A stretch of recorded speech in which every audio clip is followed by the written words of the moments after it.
Fox Sports. We are Fox Sports. We are Southwest. When Yu Darvish takes the mound, a magical night is always possible.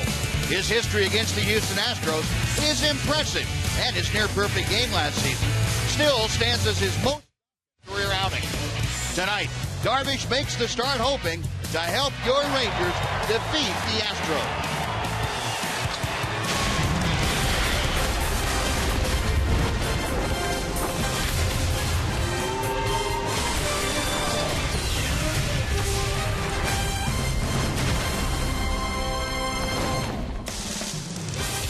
Texas Rangers baseball is presented by AT&T UVerse TV. Now a nice crowd filing into Globe Life Park tonight. Another very warm and breezy summer's evening here at Globe Life. Tonight, the Rangers and the Astros conclude this three-game series. And welcome in, everyone, along with Tom Greaves, Steve Busby. Glad you could join us for this Wednesday night of Rangers baseball. Rangers trying to snap a losing streak. Not only overall, it's down to 3 games, but against the Astros, they have lost the most games in a row they ever have, and that's 4 straight. So Yu Darvish is charged tonight, Tom, with trying to snap that with a good pitching matchup. Well, they've got the right guy on the mound to do that, Buzz. They've got their ace, their all-star, Yu Darvish, on the mound tonight. He's pitched exceptionally well against Houston, maybe as well against the Astros as he has any other team in the American League. He's had 4 starts of 8 innings or more, allowing 2 or fewer runs in his 7 starts. He's 4-1 in those 7 starts. One of those starts was this year. That was a no decision, but in that no decision, he pitched 8 innings, gave up 1 hit, and no runs. So he's always pitched well against the Astros. The Rangers need him to be at the top of his game tonight. They do, and good omen, I think, having a not-so-good outing last time. You figure Yu Darvish is going to bounce back and maybe twirl a gem here tonight. Rangers would certainly hope so. They need to snap that losing streak. So we'll come back with the starting lineups and the first pitch for you. The Rangers and Astros coming up from Globe Life Park next on Fox Sports Southwest.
brought to you by your Texas Ford dealer. The Ford Summer Spectacular Sales Event now playing at your Texas Ford dealer. By AT&T UVerse TV. Find out what's possible with AT&T. Call 1-800-PIC-ATT, mobilizing your world. And by Southwest Airlines. Find Southwest Airlines fares online only at southwest.com. And it is All-Star Week. Globe Life Park and around baseball. The All-Star Game coming up next Tuesday, a week from yesterday, the 15th of July on Fox at 7 o'clock in the evening. HOU Darvish out to the hill, and he will start his warm-up toss before he gets ready to work. Let's head down to the field. Emily Jones is standing by him. Well, Buzz, there have been very few games in which things have clicked on all cylinders for these Texas Rangers. However, over the last 5 or so games, the offense seems to be coming around a bit, averaging just under 5 runs per game. Hopefully a sign of things to come. We're just not on the same page, you know what I mean? But that's baseball. You know, that's 30 teams suffer from that every single year, just like we do. You know, it's not a big deal. But I think we're getting comfortable with each other, the familiar faces. You know, we're getting more comfortable with who we're around, who's next to us, and all those things. But, you know, those don't really matter. But at the same time, you know, we're all friends in here. I like to think so. And I think we're all getting along pretty well, and we're just having a good time. And, of course, familiarity breeds confidence, especially when it comes to baseball players. And it would be nice to see HOU Darvish get a little bit of run support. In only 6 of his 16 starts this season, he has he had more than 3 runs. So hopefully that offense will come to play tonight, guys. All right, Emily, thank you very much. Well, HOU Darvish trying to win his 9th ball game of the year tonight. He'll face, as we talked about, a familiar foe in the Houston Astros. And here's Bo Porter's lineup that will face Darvish this evening. Jose Altuve, the second baseman, leads off. He's followed by Robbie Grossman in right. George Springer, the start in center, bats third. John Singleton is the first baseman. Pat Dominguez hit 5th, plays third. The DH is Chris Carter. Carlos Corporán, his 3rd straight start behind the plate. Enrique Quique Hernandez is the left fielder, and Marwin Gonzalez bats 9th and plays short. And on the mound for the Rangers is HOU Darvish. Our Sonic scouting report will tell us he's 8-4 with a 2.63 ERA. That's the 5th best ERA in the American League. He's had 16 starts, over 11 strikeouts per 9 innings. That leads the major leagues. Back in April, he had a start against Houston, a terrific start. 8 innings, 1 hit, didn't walk a batter, only walked 1 batter, didn't give up a run, and struck out 9. Unfortunately, he didn't get a win in that game. The Rangers won in extra innings, but that was a no decision for you. That's the kind of game the Rangers are looking for today. Shut down the hot Astros. And the first pitch to Altuve is popped foul and back out of play. Darvish ahead in the count. 0-1. Altuve, the league's leading hitter, stepping in, hitting at .341. Also an all-star like his mound opponent, HOU Darvish. And the pitch on the outside corner is 0-2. Nice crowd filing into a sun-bathed Globe Life Park, at least from left field around to center field. Left fielder Shin-Soo Choo out there, again, struggling with that sun right in his face for the early part of this game. It's fouled away to the right again, and the count remains 0-2. Shin-Soo out there in left. He has had a couple of misadventures, and that's what he's looking at. From his angle, that sun is almost directly in line with the batter as he looks up. That ball goes up in the air. And all you're thinking right now as a left fielder is don't hit it to me. Altuve able to check his swing on that sweeping breaking ball, and the count moves to 1-2. Yeah. And if you do, make it very high or off to the left or off to the right. Just not a line drive right at me, please.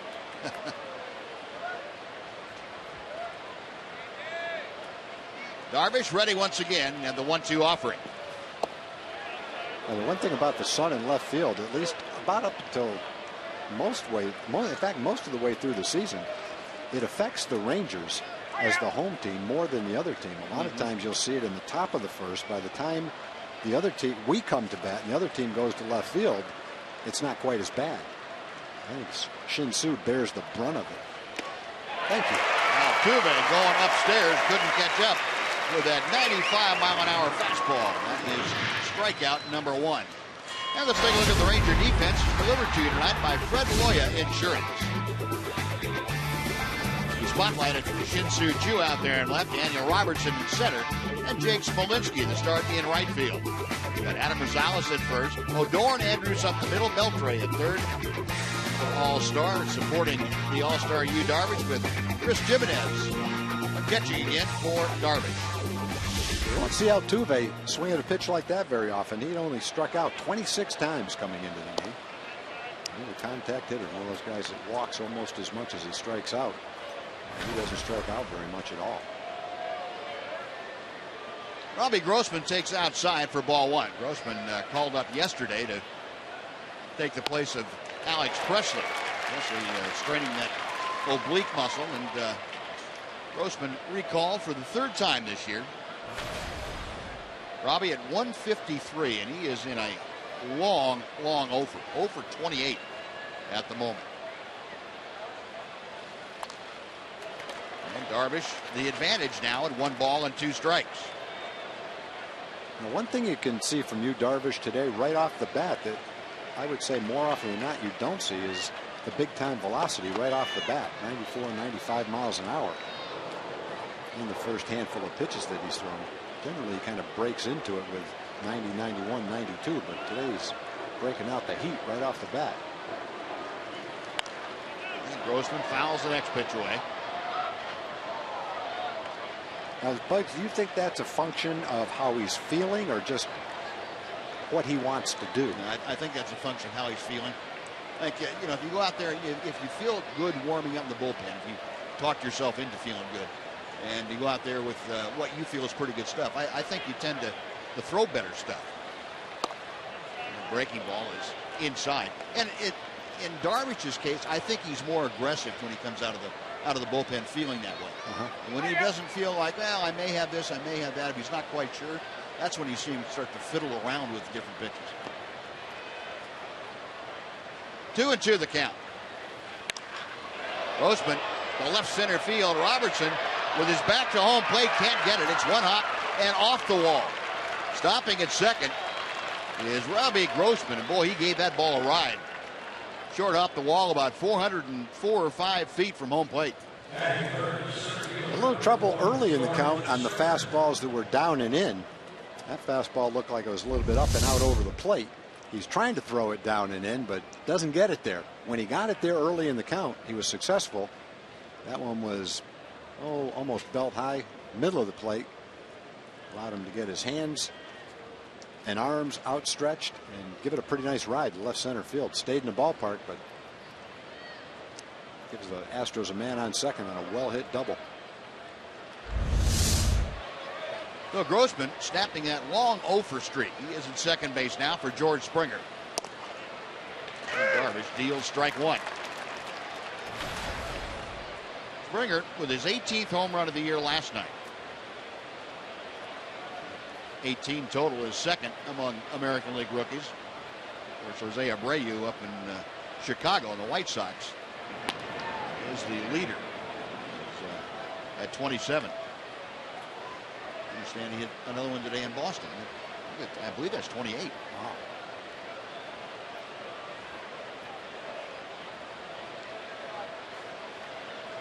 Darvish okays the sign, a check of second.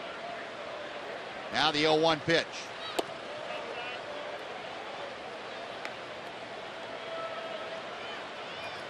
Springer with that 235 average. And as Tom told you, he's a little too prone for the strikeout, but I feel like with his power potential and the ability to hit for a high average, which he did at several stops in the minor league level, that he's got a chance to be an exceptional middle of the order hitter. Plus that pretty good speed too. He got down the line and almost able to beat that out. Elvis got him by maybe half a step. A guy with that kind of power, you don't expect him to be able to run like that, but he combines speed and power like not many players do in the big leagues. He's got the kind of tools you can't teach. You hope that with time he cuts down on his strikeouts, and he probably will. Hits for a little bit better average. just a young player getting his feet wet at the big leagues, but with the kind of tools he has, as he puts it together, the sky's the limit. Oh, 2 outs now with Grossman at third. Going over there on the ground ball. Here's Don Singleton, a good fastball, crackling right through the strike zone for strike 1. Singleton, 5 hits in the series. Had a couple last night. He had 3 in the opening night of the series. Well, that average up to 198 now. Just below 200. He's that hard, but pulled it foul as Darvish took a little bit off. A lot of the game, in a lot of his recent games, early in the game, it seems like he's throwing a lot of cut fastballs. That last pitch looked like a cutter. I have to think, Buzz, that the 94, 95s that we're seeing in the first inning are mostly four-seam fastballs, don't you think? I would think so. That's pretty much where he tops out. Maybe 96 on occasion. Those are all 4 seams. Ahead of the count here, no balls, 2 strikes. 1-2 to Singleton. Well, you would think on paper the matchup of Singleton and Darvish would favor Yu Darvish significantly, because Darvish is able to throw that fastball and elevate it when he needs to. Singleton has had trouble with the high fastball, but he is getting it there with enough on it. Darvish ready, and the pitch. Went around, yes he did. And the breaking ball, and he got him there. 2 strikeouts in the inning for Yu Darvish. He gives up a double, but strands the runner. We played a half inning. The Astros nothing. The Rangers coming up on Fox Sports Southwest.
Well, the Astros get a double in the first inning, but that's it, as Yu Darvish gets a couple of strikeouts. Now the Rangers come to bat here in the bottom of the third. Southwest Airlines will show you what their batting order looks like tonight. Shin-Soo Choo back in the outfield. In left field will start things off. Elvis Andrus is next. Alex Rios getting a partial 9 off-field DH. Adrian Beltre, the All-Star, batting 4th and playing at third base. Jake Smolinski is in right field. Chris Jimenez is catching. Rougned Odor moves up to the 7th spot. He's playing 2nd. Adam Rosales at 1st. And Daniel Robertson is in center field, batting 9th. Our Sonic scouting report for Dallas Keuchel. He's having a very nice season. Winning record, a nice ERA. He's had 16 starts this year. With good control, gets a lot of ground balls. That number will tell the story. 3.67 ground ball fly ball ratio. That's the best in the big leagues. Back in the middle of May, he shut the Rangers out. A big game against the Rangers that day. Of course, 9 innings, 7 hits, no runs, and no walks in that game. 7 strikeouts. Shin-Soo Choo taking a strike to make the count 2-1. Yeah, that was Keuchel's first ever complete game shutout. And he was masterful that day. 2-1 pitch to Choo. Picks up and off and got it over. 2-2. Chu hitting at .250 with 9 home runs, 31 RBI. Pitch tracker showing that last strike right at the upper reaches of the zone. Chop foul, and the count remains even. Keuchel has pitched very well on the road this year. 6-2 with a .289 ERA. And 9 out of his 16 starts have come on the road. This will be his 10th start on the road. Up the middle, but the shift was on, so Gonzalez behind the bag makes the play, and Chu is a hard out, number 1. Now with Elvis coming up, why don't we take a look at the Astros defense, brought to you by Progressive. Outfield tonight as Hernandez in left, Springer in center, and Grossman in right field. Singleton the first baseman, Altuve and Gonzalez up the middle. Matt Dominguez is at third. Carlos Corcoran making his 3rd straight start behind the plate. Now Elvis getting set to step in, batting at .269 for the year. Couple of home runs, 22 driven in for the Rangers shortstop. He has 3 out of 10 in the first 2 games of this series. 1 ball and no strikes.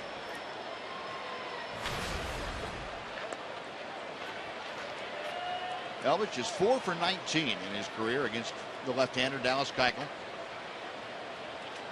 Keuchel, a 26-year-old out of Tulsa, Oklahoma.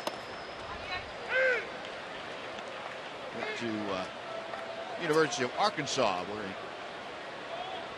helped propel that team to the College World Series. Elvis showing bunt. Pulls the bat back. It's a strike anyway, and it's 1-2 now. Yeah, Keuchel was a college pitcher. Relatively high draft choice. He also had 500 innings pitched in the minor leagues, so he served a pretty good apprenticeship in the minor leagues. He's been in the big leagues all of last year and most of the year before. And if you look at his record, he's 9-18 with an ERA of about 5.2 over that period. 47 starts, had some relief, 37 starts and some relief appearances. Good curveball right there. Elvis, I think, asking for a foul tip, but not going to get it. Yeah, he was trying to convince Bill Miller that he had fouled it off, and Bill said, no, yeah, I've been around a little bit longer than that. Good breaking ball, though, by Keuchel. Good breaking ball. 38 starts and some relief appearances the last 2 years with an ERA of 5.2. Last year he pitched 153 innings, gave up 184 hits. So he has shown dramatic improvement this year. This is a guy who it's coming together for him. The command, the confidence, getting his curveball over, getting a lot of ground balls. Showed the potential the last couple of years, and now he's getting some results.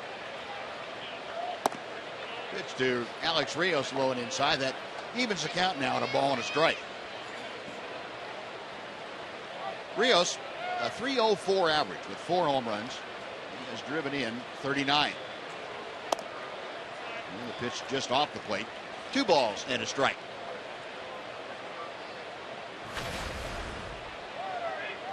.343 average in the last 8 ball games for Alex Rios. And he's ahead in the count now, 3-1. So Alex trying to get aboard with 2 outs here in the first. Adrian Beltre, the Ranger cleanup hitter, he's waiting in the on-deck circle. Just underway on a very warm, 96-degree evening. Breezy, wind coming out of the south at about 12 to 15 miles an hour. There's a base hit down the left field line, and that is headed for the corner.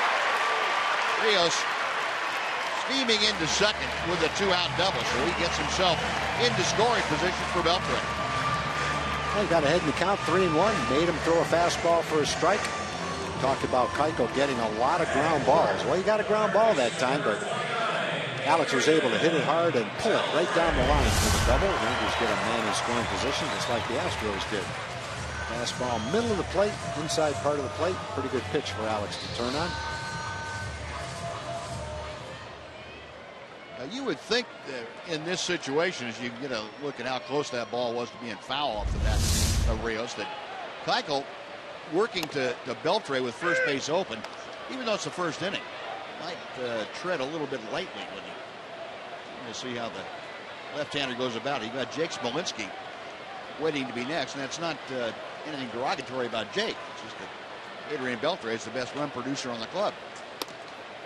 It's off the outside corner. 1 ball, 1 strike.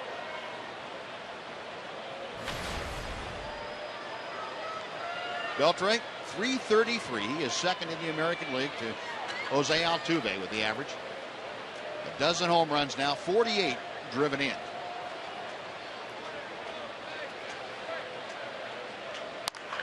Beltre drive to right, a base hit. Rios is going to be waved home. Here comes the throw from Grossman. It's cut off, and Beltre is going to have the RBI. He's now on a rundown. He gets tagged out. Well, Beltre making sure that throw wasn't allowed to go through. Rios scores, Beltre with the RBI, and after 1, the Rangers lead the Astros 1-0.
Town fans happy. Get that 1-0 lead. Adrian Beltre with the RBI and driving in his 49th run of the year. Alex Rios with a 2-out double, and he came around to score. So Rangers give Yu Darvish some early support here. And Darvish now out for the 2nd inning to see if he can execute the shutdown inning. He will face Matt Dominguez, Chris Carter, and Carlos Corporan. The Astros seconds. Dominguez, a .238 hitter. Swinging strike. Remember, Dominguez last year against Yu Darvish had a 2-home-run game down in Minute Maid.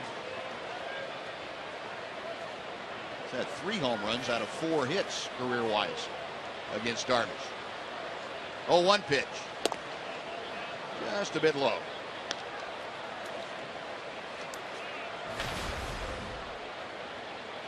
Dominguez brings in a 5-game hitting streak. He's on 7 for 22, but just 1 RBI in that 5-game streak. Going back to the inside corner. A ball and 2 strikes now. If you look at Darvish's last 7 starts, he's had 3 scoreless outings sprinkled in there. All of them with a lot of innings pitched as well. He's also had 4 starts where he's given up 4 earned runs, and in those 4 starts his ERA is .626. So a little bit inconsistent in the last 7 starts, either really good or mediocre. One hop tapper right back to him, and Dominguez is out number 1 here in the 2nd inning. And as Chris Carter steps to the plate, let's welcome in Jim Knox. Jim. I appreciate it, Buzz. Nice crowd here on Dollar Dog Night. Ranger fans looking for a win tonight in Community Corner of the City. We're talking about the Texas Rangers Baseball Foundation. Mike Maddox, the Rangers pitching coach, and his wife Lise are proud to support the Snowball Express. Snowball Express, all about serving children of the fallen military heroes. And to find out more about this and to help out, log on to snowballexpress.org. Buzz? All right, Noxie, thank you. Chris Carter takes a strike. There is Mike Maddox. A lot of the involvement that the coaches and players have in the community goes unnoticed or unacknowledged, and we certainly don't want that to happen. We can do something about it. Glad to see Mike and his wife giving back to the community. 1-1 the count to Carter. Carter on a pretty good home run binge. Had 2 last night. He's had 4 on the first 7 games of this road trip for the Astros. Had a couple of home runs in Anaheim against the Angels. One of them a grand slam.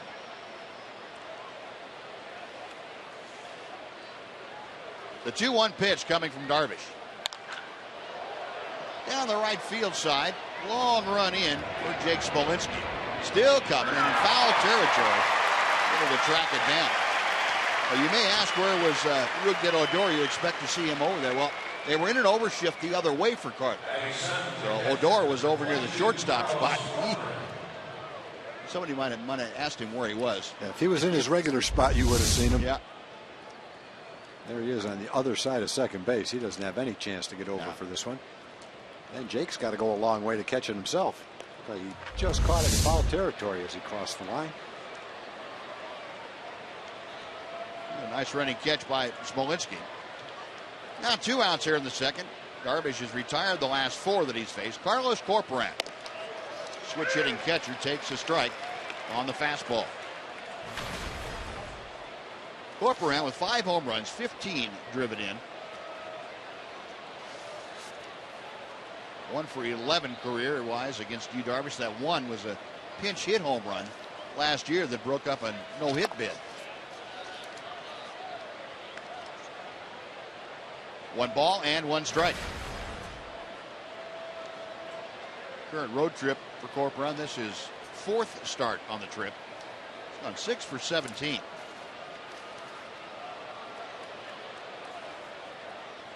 Now the 1-1 from Darvish. That ball's hammered to right field. Down the line, it is off the wall. Right at the 349 sign. Corporán digging for second. The throw is not in time. Boy, that throw was there in time. It was just a little bit offline, it looked like. Elvis and Corporán kind of crashed into each other right as the ball got there. The ball was a little bit down the first base side. If he could have thrown it a little bit more toward left field, I think he would have had him. I was a little bit worried this ball was golfed out of the ballpark. Me too. Fortunately, he hit a little bit toward the end of the bat. The ball is sinking. He reached down and golfed it and almost got it into the wedgie down the right field line, but it hit about halfway up the wall and goes as a 2-out double. And pretty close play at second. If somehow Elvis could have caught the ball a little bit closer to second base, might have been an interesting play. Yeah. So that's the second hit off Darvish. They've both been doubles. And first ball swinging. Hernandez drives one to deep left field. Chu is going back. He's at the wall. That ball is off the top of the wall. Corporán will score. Hernandez going for a third, and he's in standing with an RBI triple. And that ties the ball game. It is even now at 1-1. Well, that's a development I can't say that you saw coming after he retired 4 straight batters. Corporán golfs a ball that wasn't even in the strike zone for a double, and then Hernandez hits it sky high to left field for a triple. Fastball up and in. He was ready for it. Chu's not exactly in the right place to catch that ball. He was actually toward the left field line by about 5 feet. Again, the sun's not easy to contend with out there in left field, and that was hit so high. I'm not sure where that hit the wall, Buzz. Did it hit the top of the wall? Or I think it scraped it coming down. Hit some part of the wall coming down. It was hard to tell. Looked like it was the screen portion out there that's in front of the scoreboard. Yeah. If it came down and hit the warning track, Shin-Soo was still not going to catch it because he was about 5 feet away from it. So back-to-back extra base hits with 2 outs. Marwin Gonzalez now takes the pitch in the dirt. Coming down the line from third is Hernandez. He is going to score as the ball got away from Jimenez. And Darvish, with what will probably be a wild pitch, allows the go-ahead run to score here in the second. It's now a 2-1 Houston lead. Well, Shin-Soo went back for that ball. I don't think he saw it off the bat. Might have played some kind of a part in it. You could see Chris was a little bit in between on how to position his glove to catch that ball. By the time he got it in position, the ball had bounced and gone by him. The next pitch to Gonzalez, low and inside. It's 2-1 now.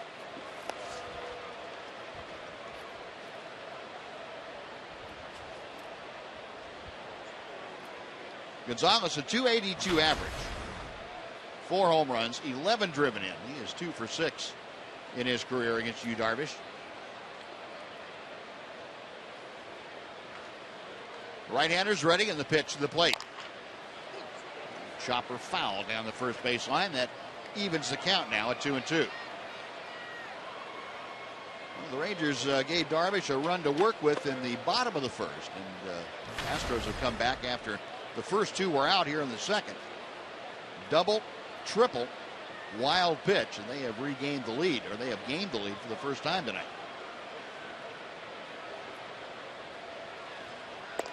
Got him swinging. Off speed and had Gonzalez out in front. Now the strikeout ends the inning, but the Astros take the lead. 2 runs on 2 hits. On to the bottom of the second. Astros 2, Rangers 1.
Chance to have it shown on one of our upcoming broadcasts, thanks to the good folks at AT&T. Use hashtag SouthwestFanPhoto, and your photo might be selected to be aired during the season. We will pick a photo each night and show it to you. It'll be tonight's selection a little bit later on in our broadcast. Well, the Rangers come to bat here in the bottom of the second, now trailing 2-1. It'll be Smolinski, Jimenez, and Odor to face Dallas Keuchel. Rangers put together a 2-out double, a 2-out single for their run in the first. Astros came right back with a 2-out double and a 2-out triple and a wild pitch to take the lead. First pitch to Jake Smolinski is a tailing fastball for strike 1. Smolinski, a couple of hits last night, his first 2 major league hits. First major league double, first major league RBI. A lot of firsts. Down on the count here, the Keuchel at no balls and 2 strikes. Well, this year has been a lot of firsts for Rangers. 15 rookies have been used this year. Rougned Odor, his first hit. Daniel Robertson, his first major league hit. And Smolinski ripped one to left. That is down for a hit. Well, he's gotten hits in his last 3 at-bats. He's starting to feel pretty comfortable. I think in all 3 at-bats, the pitcher got a breaking ball up and out over the plate. And then Jake has hit all 3 of them well to left field. Got him out in front of a changeup. He throws him a curveball, stays up in the strike zone. He jumps all over it.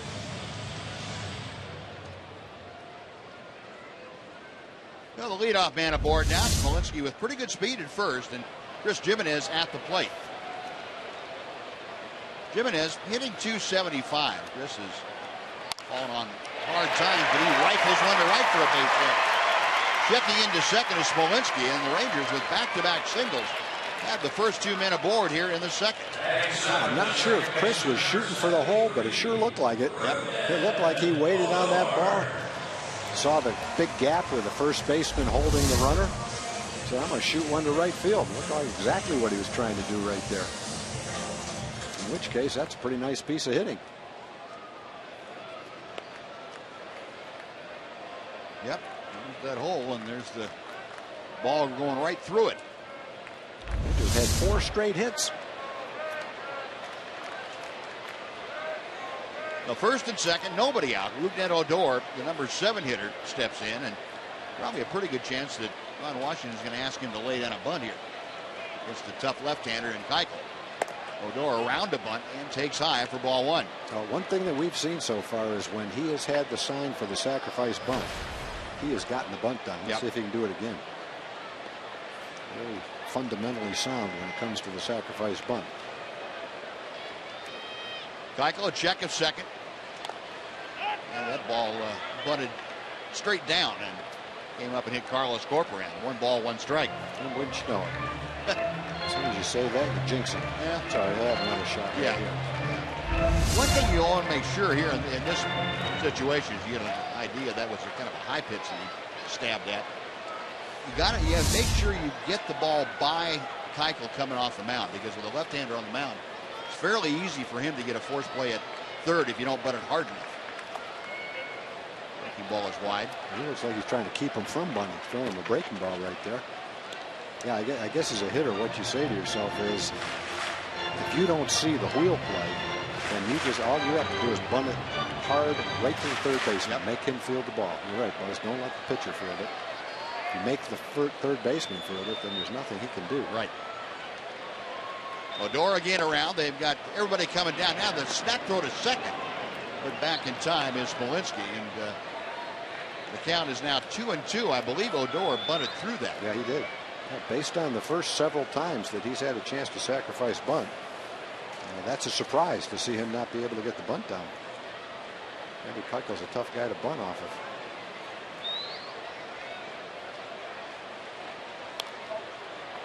On the breaking ball, and Keuchel got away with that as Odor fouled it straight back.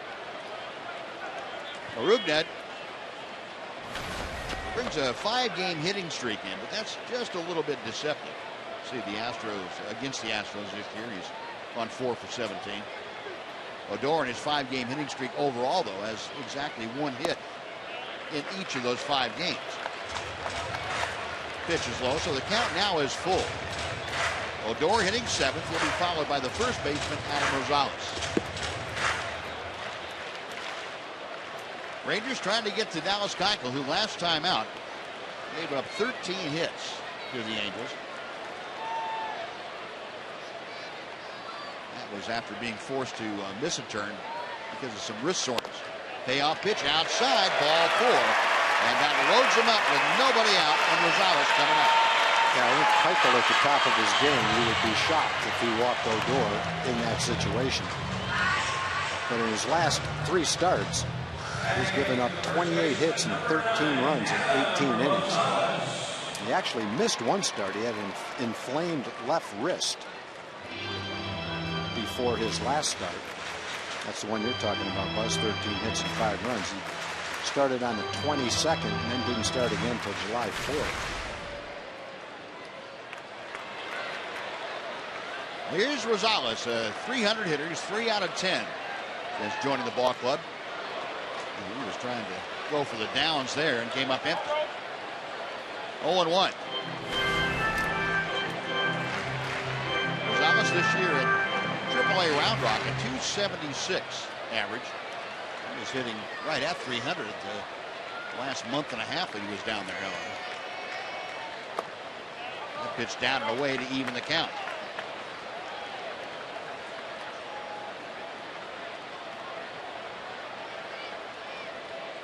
Rosales in both of his starts this year for the Rangers has come through with an RBI and a hit. Chopper down to third, coming home Dominguez. They get the force. Only play that Dominguez had was right in front of him. Smolinski forced at the plate. Good play by Matt Dominguez to take what he could out of that slow chopper. 1 out now, and the base is still loaded. You know you're not going to be able to turn 2. So turn it into an out and get the lead runner. That's exactly what he did. He caught it in time so that he didn't have a problem with the angle that he had to throw. Smolinski hadn't gotten far enough down the line for Dominguez to have to worry about the runner being in his way. Well, 1 out now. Here's Daniel Robertson, the number 9 hitter in the order tonight. Robertson, a .224 batter. He takes a tailing fastball for strike 1. You know, Keuchel really is the kind of guy that gets a lot of ground balls, throws a lot of sinkers into a right-hand hitter. He tries to sink it down and away and get you to hit it off the end of the bat and try to pull it. And the best game plan with him is probably the same game plan that Jimenez had, to wait on it and try to hit it to right field. Yep. Don't try to pull it. 0-1 pitch. By Dominguez down the left field line. In to score Jimenez. Right behind him, Odor. The throw to third, not in time.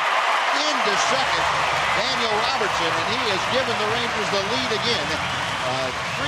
Two-run double. It's now a 3-2 Ranger lead. Oh, good job by Daniel right there. You don't want to waste that bases loaded, no out opportunity. And with 1 out, he just ripped it by Dominguez. Looked like Dominguez had a chance to catch that ball. It was a little bit too hot to handle, though.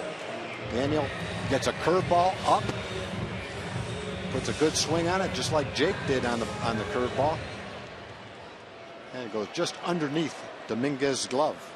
Still second and third with 1 out. Runner's at the top of the order up there, trying to do some more damage. Well, the third Ranger hit of the inning to go along with a walk, and they have recaptured the lead now. And Shin-Soo Choo chops that first pitch foul. It is 0-1. Astros with 1 out and runners at second and third will play the infield bat. Cornerman Dominguez at third and Singleton at first. Close to even with the bag. Choo, a ground ball to short. Back in the first inning. Now down to the count, 0-2.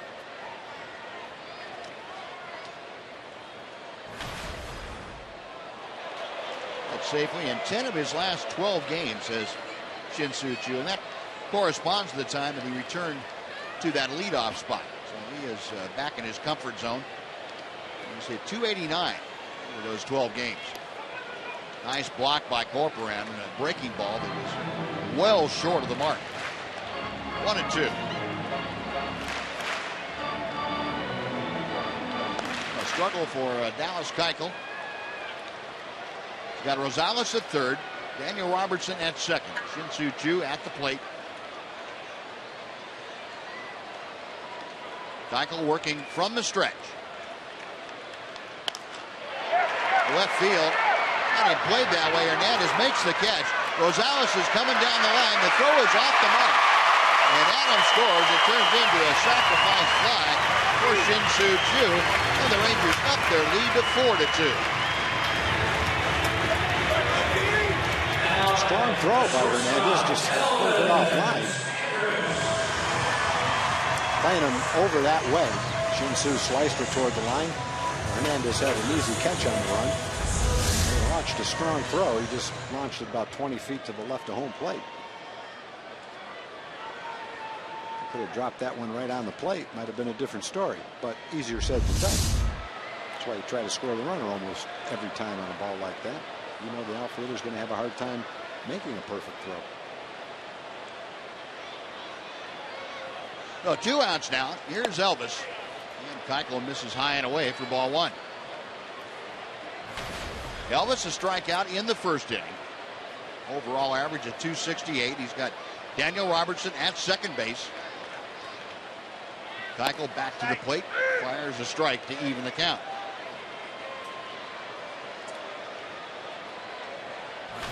The Rangers keep that offense in pretty much high gear.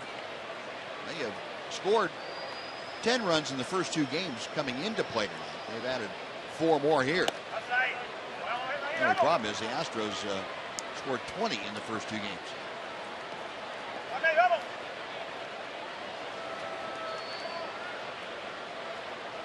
Elvis adjusting those batting gloves, and now he's back in. 2 balls and a strike to count. Keuchel set. Up the middle, but Altuve able to cut it off. On to first, and that will do it. Well, the Rangers scored 3 times, though. They had a couple of hits. Make that 3 hits and strand 1. On to the third, 4-2 Texas.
And on board with plenty of North Texas students, because it is North Texas night. Mean Green in the house.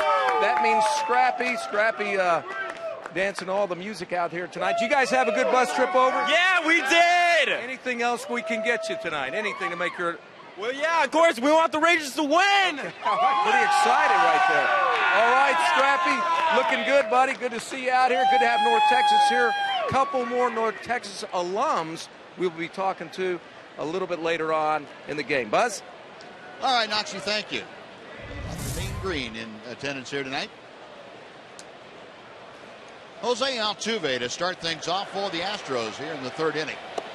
Yu Darvish again staked to a lead. This time it's a 2-run lead. Altuve struck out, leading things off tonight. Darvish got him to offer to pitch up around his eyeballs.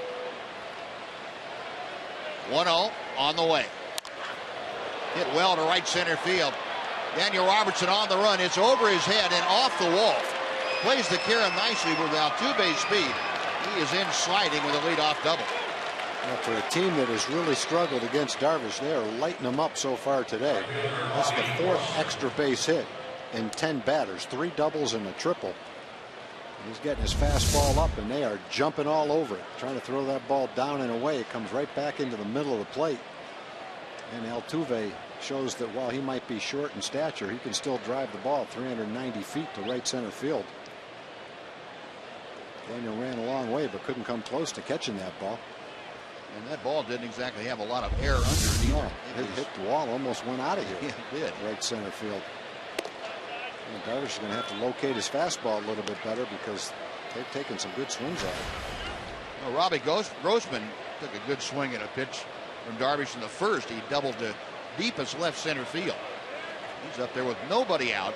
Altuve at second base. And the pitch a little bit high.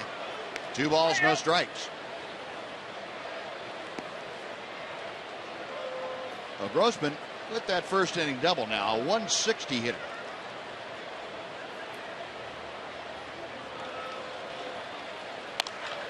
And that's a base hit to left center field. That's going to score Altuve. He's being waved around. Grossman, after a big turn, hangs on. Now he's going to go as the ball gets by Odor and almost goes into the Ranger dugout. A great play by Chris Jimenez to keep it from going out of play. Oh, if it goes out of play, it gets 2 bases. Yep.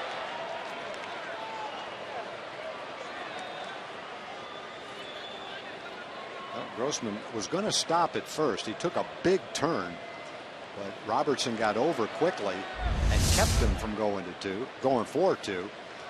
But then, unfortunately, the throw comes in and gets by Odor. And there is no one there backing it up. Jimenez sprints, scrambles, and keeps it from going into the dugout.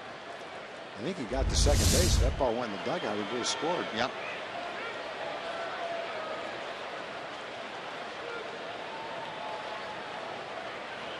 So it's going to be an RBI single for Grossman. The error, I'm going to assume, was on Daniel Robertson on the throw.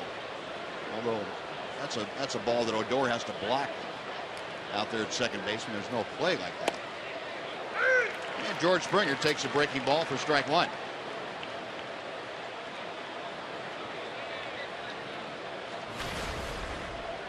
Springer, ground ball to short, his first time to the plate.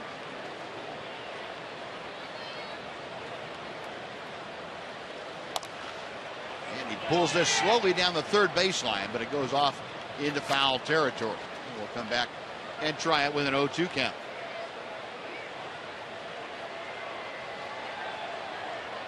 And so far, it's been very much a seesaw affair here tonight. Neither starting pitcher able to counter the other offense in the early going. It looks like Yu is trying to establish his fastball, but the Astros just aren't letting him do it. All 5 hits have come on fastballs. Well, it's a great idea to establish your fastball. You've got to do it with quality pitches. Still got to hit your spot, right? Well, somewhere in the vicinity, yeah. That pitch fouled straight down. And where Yu's gotten hurt is, as you said, Tom, leaving that fastball up a little bit around belt high and pretty much in the middle of the plate or where it's reachable. Yeah, Grossman's had a couple of pitches like that he's doubled and singled on. Both of them hit well. Obviously, Hernandez got one up. Another 0-2 pitch is coming. To the right side. That's going to get the runner over to third. Going to be a foot race, and safe at third is Springer. That tremendous speed. And Darvish and Rosales having a little trouble getting together for the flip. And Springer able to leg it out. Well, for almost every right-hand hitter in the league, even if you didn't get to first base, Rosales is going to be able to beat the runner to first base on that play, but not Springer. Springer slices a little chopper, a little bouncer toward first. It turns out that there's no play as fast as he got down to first base, so you can see the kind of speed that Springer brings to the table right there. Well, still nobody out now. Runners at the corners. John Singleton, the first baseman who struck out his first time up, stands in. Rangers clinging to a 4-3 lead. That lead in peril here in the third inning. Big rip and a foul ball.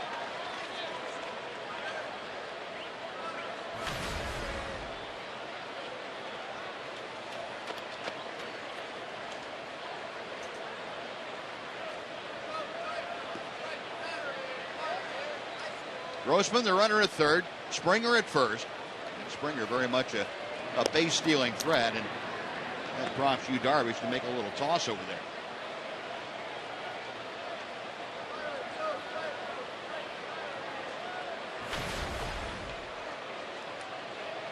12 of the 24 hits that John Singleton has had have gone for extra bases, including 6 home runs. Up on the cut fastball, and it's 0-2. Darvish trying to get out of this jam with no further damage done. He has given up a run on 3 hits and an error in this inning.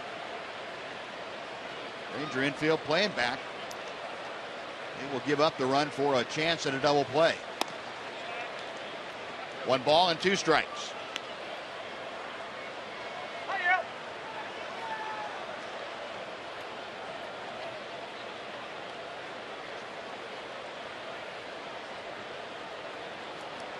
Darvish plants that right foot in front of the pitcher's rubber and bends in to take the sign. Right-hander agrees and checks the runners. He will drive Springer back with that toss.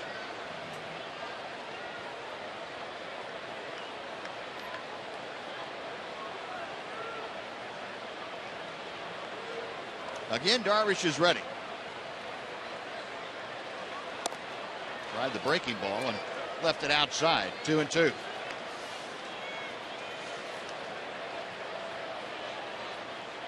We were talking about this, Tom, before the ball game. In this series, you've seen the Astros do some things that kind of remind you of the Rangers a couple of years ago. The aggressiveness on the base paths, the balls in the gap, running around the bases like a bunch of madmen. Well, they've got some young players that like to play that way. Foul back. And I guess it also reminds you that the Rangers don't have that in-house right now. Injuries and people moving on have kind of changed the personality of the team. Bo Porter's team, in the meanwhile, gotten it going pretty well. 2 balls, 2 strikes as Darvish sets.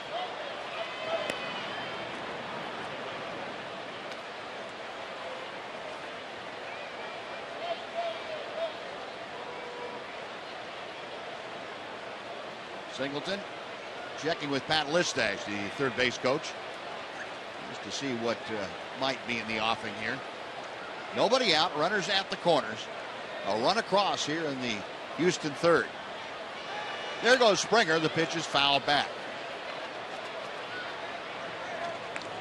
Springer probably had that stolen fairly easily, but with the foul ball, he has to retrace his steps.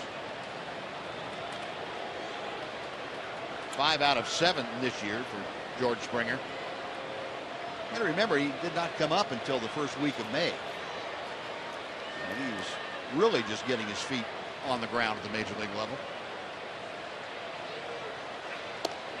Call strike 3. Backdoor hook. That time it was unlocked. You kind of expect you to go a little bit to his off-speed pitches, just because the Astros have had some pretty good success hitting his fastball. And that's what he does. He goes to the curveball and drops it on the outside corner for strike 3. Singleton a couple of times with off-speed pitches. Well, the first out of the inning after 3 consecutive hits. Matt Dominguez, who tapped back to the mound his first time, will stand in. Dominguez, a .238 average, 11 home runs, 39 RBI, as Springer again is going to draw some attention from HOU Darvish.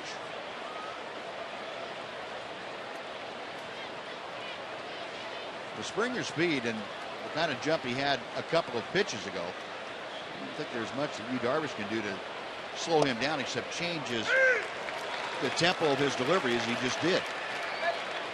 Springer is one of those guys, I think, that has the advantage of not having to take a huge lead to be able to have it be a stealing lead.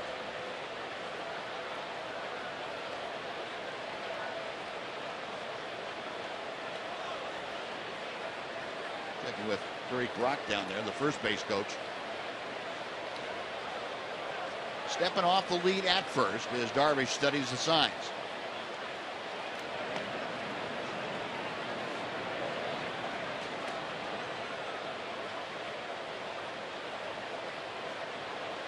You with 53 pitches so far, 36 strikes, 17 balls.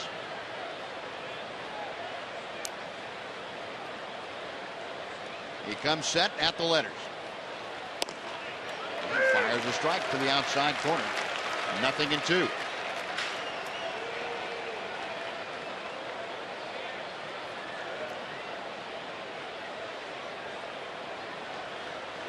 Darvish now in a position where he can really go for the strikeout.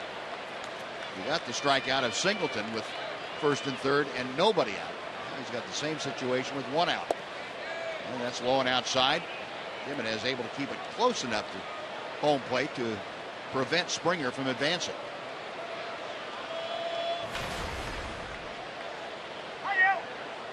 Matt Dominguez, pretty good numbers for scoring runners from third, less than 2 out, 63% of the time, and about 11 percentage points higher than the average in the major leagues. He's got Robbie Grossman down there at third, across the diamond, George Springer.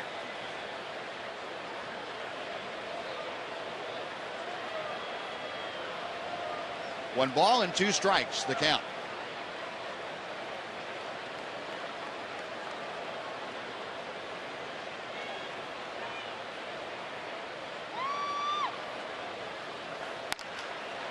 It's fouled out of play deep down the right side, but well back into the seats.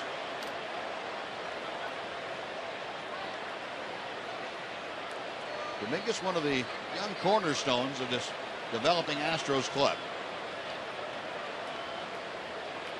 He's shown a pretty steady glove at third, the times we've seen him anyway. That's been more frequent over the last couple of years, but he's looked very good. He's had some great offensive moments against the Rangers.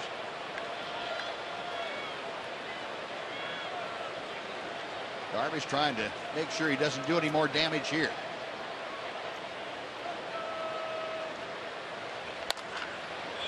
Double play ground ball at the Odor. Andrews turns it over. And a good job by Darvish. Gets the strikeout and the double play. And the damage is limited to 1 run on 3 hits and 1 left. After 2.5, Rangers still have the lead over the Astros 4-3.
Southwest is brought to you by Southwest Airlines.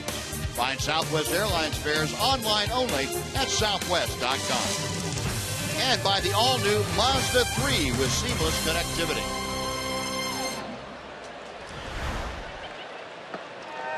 A great night for a baseball game at Globe Life Park. 93 degrees as we get set to go to the bottom of the 3rd inning. Rangers coming to bat with the middle of the order. Rios, Beltre, and Smolinski to face Dallas Keuchel.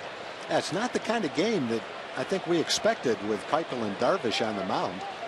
We had shown what Darvish had been able to do against the Astros in his career, and it was obviously very impressive. Keuchel shut the Rangers out earlier in the season. Now, neither one of them have been exceptional recently, but both offenses are off to great starts. Had 7 runs and 11 hits already in the game. And Alex Rios, the hit parade started for the Rangers in the first inning. That's a strike here. He had a 2-out double into the left field corner, and then immediately came home to score on Adrian Beltre's base hit. That ball is hit well to dead center field. Springer is going back at the track, reaches up and makes the catch and goes headlong into the paddock. What a play by George Springer. That looked like Ken Griffey Jr. going after the ball right there. You talk about speed and athletic talent and being fearless in the face of that wall creeping up on you. And that adds up to, that's got to be the play of the night right there. I mean, he went face first, full speed into that wall. And that wasn't a high fly. He didn't have time to get there and wait. He just outran that ball and smashed into the wall. That's a beautiful play. Ron Washington out there to discuss things with Chad Fairchild, the second base umpire. See if we can see anything. I think you might have seen a little bit of baseball through the webbing of his glove. And that might have looked like it popped out and then popped back in. But that replay showed that the ball was pretty securely in that glove. Outstanding play by Springer. Look at him. He knows he's going face first into that wall.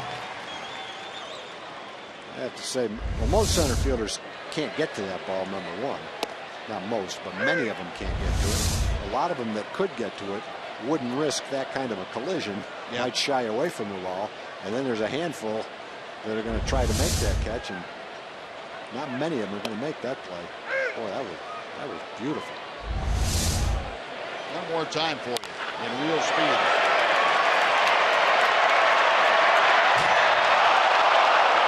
He almost turned his head away from the ball.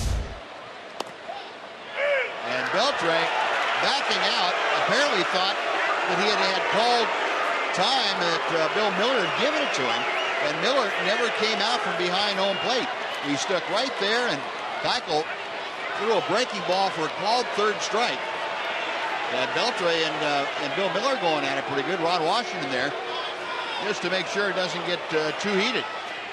Adrian said, I raised my hand and called timeout. If you call it late, the umpire does not have to give you timeout. That's the other side of it, and I'm sure that's what Bill Miller was saying. Yeah, the hitter can't call a timeout himself anyway. He has to be granted timeout, like you're saying, Tom. The umpire has to say, okay. Yeah, he called it late, and the umpire did not give him timeout. If you call timeout and walk out of the box like that, I guess you're taking kind of a risk. The umpire said, no, I can't call it. He's in his windup. He's getting ready to let go of the ball. I'm not going to give you timeout. And then Keuchel's lucky he threw a strike. If you're the hitter, you're really lucky if he throws it a ball. Yeah, he called it right in the middle of his windup. I think what Adrian said, he wasn't ready to hit. Keuchel was getting ready to throw the ball before he was ready, and he called timeout. Bill Miller just didn't give him timeout. Well, 2 outs, a great defensive play, and then a little miscommunication, put it that way. 1-1 the count to Jake Smolinski, who singled to left field his first time. He's down in the count now, a ball and 2 strikes.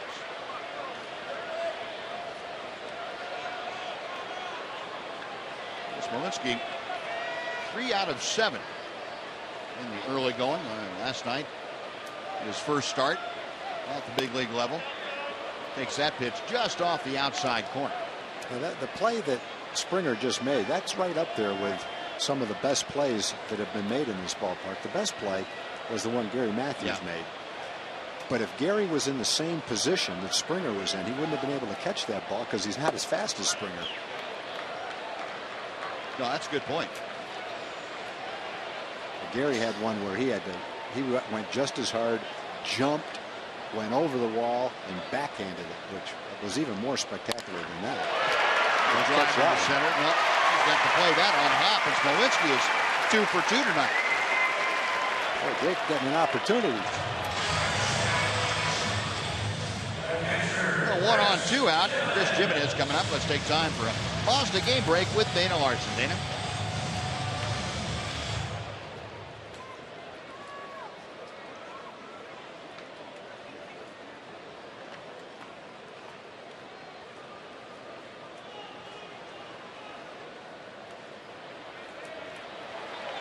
All right, Dana, thank you. Oh, boy, that was a stark contrast to last night's game between those two teams.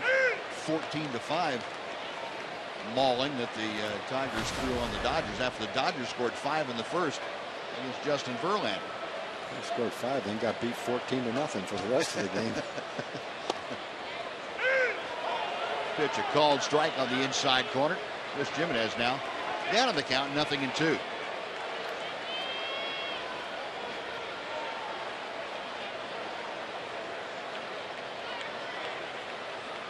Left-hander is set. And misses low. 1 ball, 2 strikes. Now the hits are even in this ball game, 6 apiece. Rangers put a run on the board in the first, 3 in the second. Houston had 2 in the second, answered with 1 in the top of the third. Down the first baseline and just foul. But Jimenez got jammed and almost sneaked it inside the bag.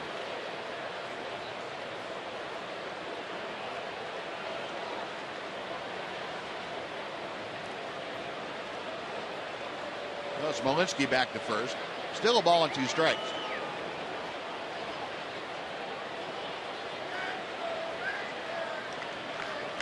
Keuchel sets. And this is low again. 2-2. Keichel's pitch count now getting up over the 60 pitch mark. He's had 2 outs in the 3rd inning. It has been a struggle. It's not the same Dallas Keuchel we saw earlier in the year or last year, as a matter of fact. Another foul ball down the right side. Yeah, it looks like Chris is really trying to go to right field, so much so that Springer's playing way around in right center field. Robbie Grossman playing about 30 feet off the line and very shallow. Yeah, neither one of them playing very deep. For in Springer's case, it probably doesn't matter. He can be able to run it down. He's backing up now, but. And I think that's going to help as he goes into the alley, and Springer able to make the catch almost in straightaway right. Well, the Rangers are gone in the 3rd. Some great defense by George Springer. A hit, 1 man left. We'll go to the 4th, 4-3 Rangers.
Park. We are here with, of course, on North Texas Night. You got to talk about Lance Dunbar. He holds the all-time rushing record still at North Texas right now, playing running back for the Dallas Cowboys. But you're out here on North Texas Night. Got to throw out the first pitch. You warmed up underneath just a little bit. How did it go? It didn't go too well. The ball's kind of high. But it got there. It wasn't on ground, so it could have been worse. So I'm proud of what I've done. Did you play any baseball when you were growing up? A little bit. Here and there. Played center field. So when I was throwing, it was from a long distance, not a short distance. I got you. Okay, now training camp opening up for the Cowboys July 25th. You're healthy, ready to go. Look forward to the upcoming season. Yeah, I'm excited. That's when we get back to work. Praying for the season. So we have a lot of work to do. And it's starting pretty soon. We're excited to get there. All right, Lance. Good to see you. Best of luck this season. Good to have you out here. Appreciate it, Buzz. All right, Jim. Thank you. Chris Carter. It's a towering pop foul. That's going to work its way back about 10 rows. Out of play. The count is 0-2. Carter fouled out to Jake Smolinski in right field his first time up. 0 for 1 tonight. Carter, Corcoran, and Hernandez in this inning to face HOU Darvish. He's trying to settle things down a bit. This is outside. A ball and 2 strikes. And the Rangers, again, in that overshift on the infield. They have 3 players on the left side of the diamond with the right-handed hitting Chris Carter up there. Got him swinging. Good breaking ball. HOU Darvish gets his 5th strikeout. That's how the 4th begins for the Astros. Carlos Corcoran coming up. Well, folks, the Stars have aligned for the 2014 Major League Baseball All-Star Game. And the best of the National League are taking on the American League's elite. Don't miss the action on Tuesday, July 15th. It starts at 7 o'clock on Fox.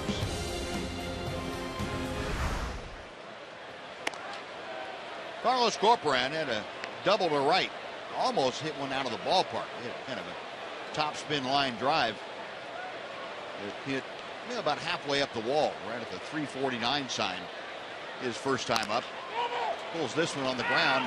It is a foul ball. We'll come back and try it on a 1-1 count.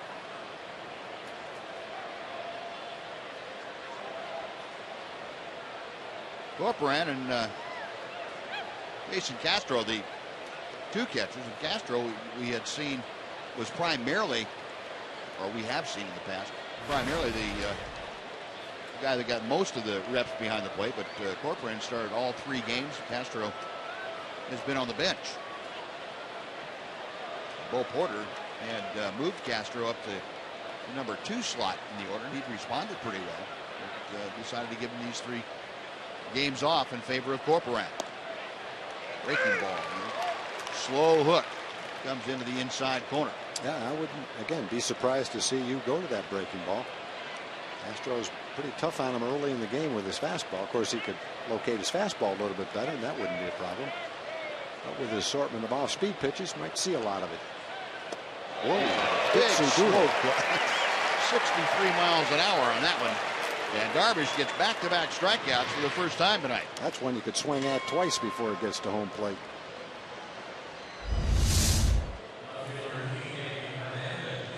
But it's not just kind of a soft pitch that drops because of gravity. That's got some spin on it too. It does. That's what amazes me about that pitch, is how you can throw it that slowly and still make it spin that fast. Yeah. So 2 outs on punch outs. Here's Kike Hernandez. Takes ball 1. Hernandez swung at the first pitch he saw from Darvish and hit a towering fly ball to left that went off the wall for a triple. Drove in his 4th run as a major leaguer. Well, the average for Hernandez up to 370. Swung through that fastball. It's 1-1. Good location. A 2-seam fastball. Had a little sinking action to it. Kept it down. Wasn't much that Hernandez could do with it. He hit a triple on a high fastball, high on the inside part of the plate.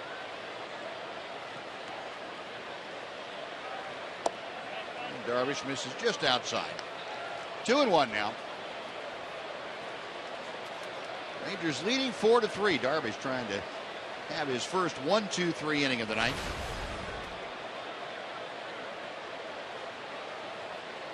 Hernandez waiting, and Darvish sets. Watch that breaking ball in. It's 2-2.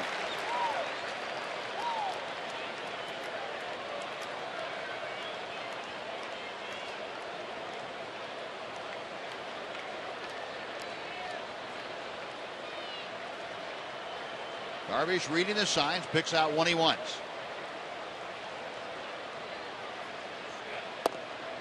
Tried that breaking ball again and didn't miss by much. Credit Hernandez with being able to lay off it. Well, the count is full now. If Hernandez is able to extend this fourth inning, Marwin Gonzalez, switch hitting shortstop, is in the on-deck circle. Darvish with the payoff pitch coming. Got him swinging. They may have to contend with the breaking ball, Yes. Yes. Well, 3 strikeouts hitting, all 3 gone on punch-out. After 3.5, Rangers leading 4-3.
Monday, July 27th, Rangers play division rival Oakland at 6:05, and the first 15,000 fans will get a fedora hat courtesy of Coca-Cola.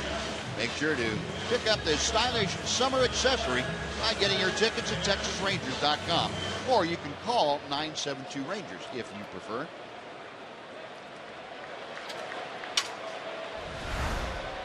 The Rangers come to bat in the bottom of the fourth inning, bottom third of the order, to face Dallas Keuchel, and first ball swinging.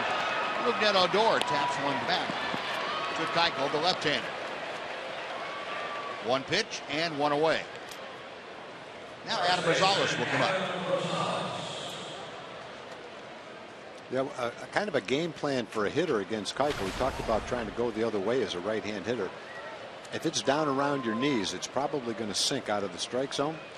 And if you can, that's kind of a ball you want to lay off of. You're only going to be able to beat it into the ground for a ground ball. He gets, remember, 3.6 ground balls per fly ball. That's his ratio. So he's a ground ball pitcher.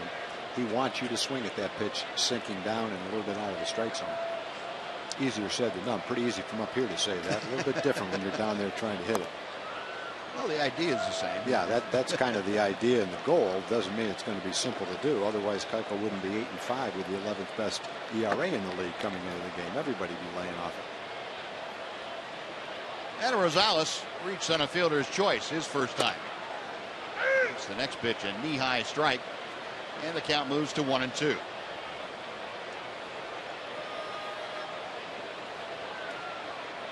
Keuchel working quickly back to the plate. Rosales chopping that pitch into the Astros dugout on the third base side. Still a ball and 2 strikes.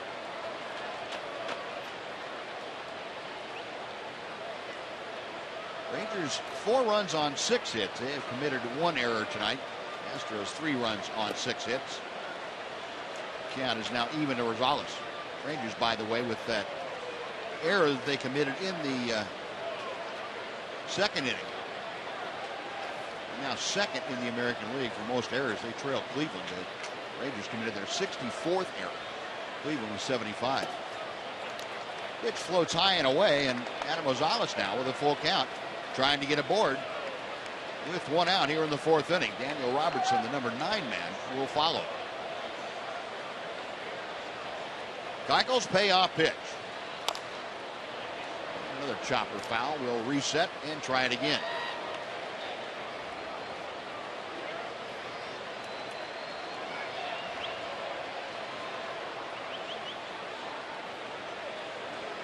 Rosales making his third start.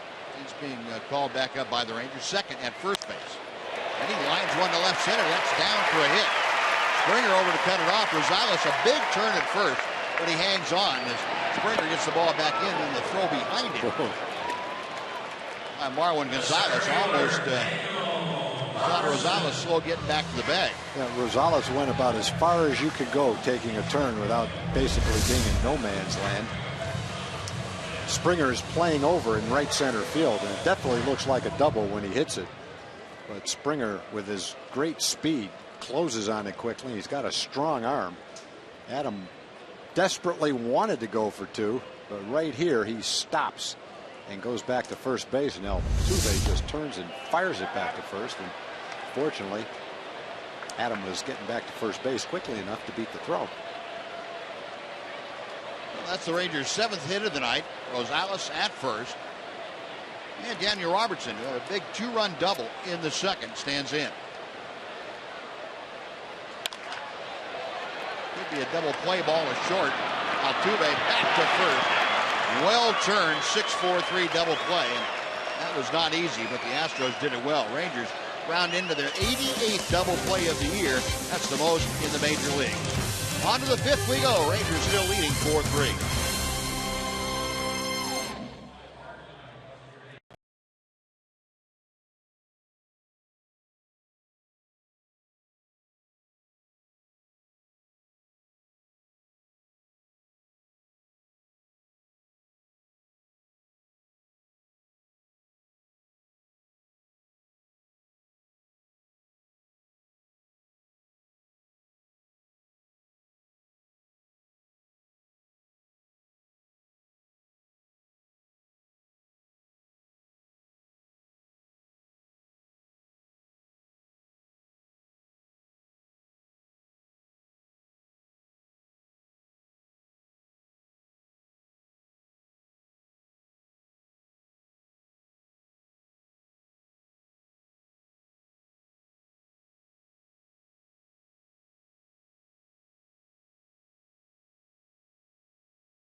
Four to 3. Yu Darvish back out to the hill to start the top of the 5th inning. And for the Astros, it'll be the number 9 man, Marwin Gonzalez, and then back to the top of their order. And joining us, as always, Mark McLemore, co-host of Rangers Live, pre and post. Matt, good to see you again. A different kind of ball game. This has been 2 ball games in 1. Seems like tonight. Both pitchers got off to a real rocky start, and now they've calmed down a little bit. Yeah, you know, it's kind of strange, especially for Darvish. He's typically, especially against this Astros ball club, he's usually on. And to see him struggle a little bit, but then get it back, that's obviously a good thing, and still with the lead. But Keuchel's pretty much had the same problem as well, and now it seems as though he's settled down a little bit. First pitch to Gonzalez, and as Tom suggested, Darvish throwing a few more breaking balls now. He got some of those fastballs turned around very quickly on him. That didn't sit too well. No, it didn't. He's definitely making the adjustment, which is a good thing. Yeah. You know, I think you've got to go up there against Darvish. I think you've got to go up there looking for a fastball. You can't go up there looking for the assortment of off-speed pitches that he has, because you're not going to hit him. And when he decides to throw that fastball, you really have no chance. Yeah, pretty tough with it for a guy that has 95 or 96 in his back pocket that he can reach in for, to look for something other than that fastball. It really is, against anybody, really. Yeah. You know, even if the pitcher's got 2 pitches, he's throwing 95. But, you know, in my opinion, you've got to look for that. You can't look for the off-speed stuff. 1-2 now, the count to Gonzalez. Marwin Gonzalez struck out first time he faced Darvish tonight. Yu striking out the side in the 4th inning, now has 7 punch-outs. He had his first 1-2-3 inning, but it was not without a lot of pitches thrown, a lot of foul balls.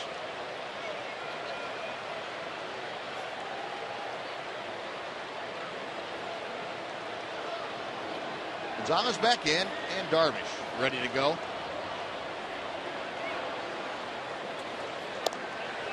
It's off the outside corner, 2-2.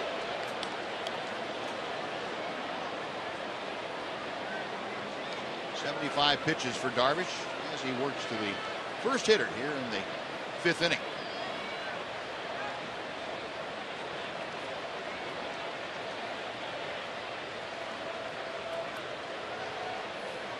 Next pitch to Gonzalez. Little tapper slowly hit down the first base side. And Darvish will underhand Gonzalez. He just did get Gonzalez. Gonzalez is saying, don't do me that way. I thought Darvish was going to run over and tag the runner. Then I thought he was going to run over and tag the base. And I think, unfortunately, probably Adam was thinking the same thing. Yeah. All of a sudden, then came the flip. I think Darvish was thinking those first 2 things as well. I think I can tag him. Well, maybe not. Maybe I can beat him to the bag. No, I can't here. Boy, that's a recipe for disaster right there. Yeah, if you're the pitcher, you've got to make that tag.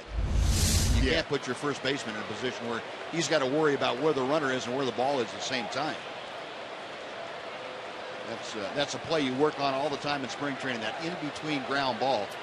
And the rule of thumb being, if the pitcher can get to it, he takes it himself and either goes to the bag or makes the tag.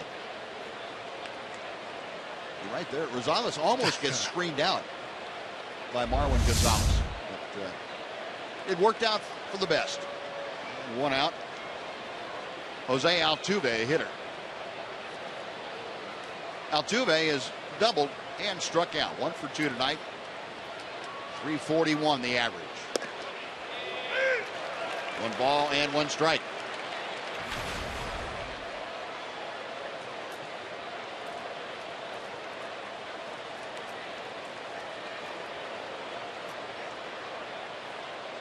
Darvish to Altuve. Got him on the fist. And Elvis on the run, fires the first, and it'll be the second out. Well, Robbie Grossman coming up. We've got a new feature for you. It's our Fox Vision.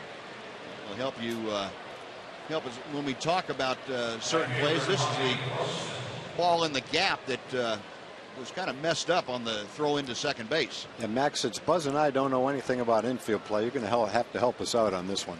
Well, you see Rosales over there being the cutoff man. Before the pitch is even thrown, the first baseman and third baseman communicate on who's going to be the cutoff man to home. So there's really only one person out of position there, and that's Darvish. Darvish is supposed to be backing up home play whenever a runner scores. But that throw there, that's got to be number 1, either thrown to Elvis because there's not going to be a play at second, or Odor's got to make the play. Rosales, yes, you want to be ready for a bad throw, but since he's lined up to home, which he probably, there's not going to be a play at the plate since the ball's hitting left field. Everybody was pretty much everywhere. Now there's that rule of thumb. Here's what the book says you're supposed to do, but we all know that you've got to play it by ear depending on what actually goes on out there on the field. So you'd like to see Darvish behind home plate backing up. Yep. You'd like to see Odor catch the ball, and that situation doesn't even happen. But sometimes, it doesn't go the way that it's supposed to go. And I guess also, Mac, you've got Adam playing first base. He's probably not conditioned to play first base, but would you think that a veteran first baseman in position to be the cutoff man, then seeing the throw, would kind of drift over toward the throw? Yeah, you would think that. You see the throw going that way, it's not coming to home, so you want to be that guy that's backing up that second baseman who's out there. So right there, he's the cutoff man where he should be. Right. Absolutely. He's where he's supposed to be, but as the throw comes in and it goes to second base, he knows he's not going to get it. Now he needs to turn around and go back. That's one that you don't really see a whole lot of. You don't see that happen too often. No. Yeah, I guess most of the time the fielders could be in the same position, but if the throw comes in and the second baseman catches the ball, you don't really know what happened behind you. Right. And really, you know, with Rosales, there really wasn't a reason for him to go over and be the cutoff man because that runner at second base is going to score. He's going to that score ball's anyway. in left center field. Right. There's no play there. And they're also, for the same reason, there really wasn't a reason for Yu Darvish to be clogging up the middle of the infield between the mound and home plate either. No. That ball is hammered down the right field line and is hooking into the corner, and it is gone. Robbie Grossman with his third hit of the night. A home run inside the foul pole down to the wedgie in right field, and we have a brand new ball game. It's tied up at 4. Well, Robbie Grossman came into the game hitting 153. But you sure wouldn't know he was a 153 hitter by the 3 at-bats he's had tonight. He's turned around a couple of fastballs the first 2 times up, and this time he takes advantage of a hanging curveball right down the middle of the plate and turns that hanger into a home run. 3 for 3, a double, a home run, and 2 runs batted in.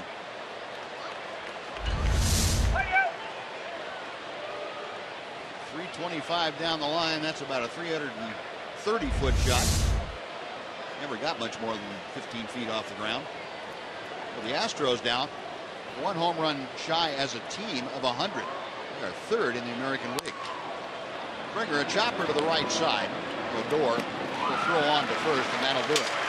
But Grossman comes through with a 2-out solo home run. He played half the ball game.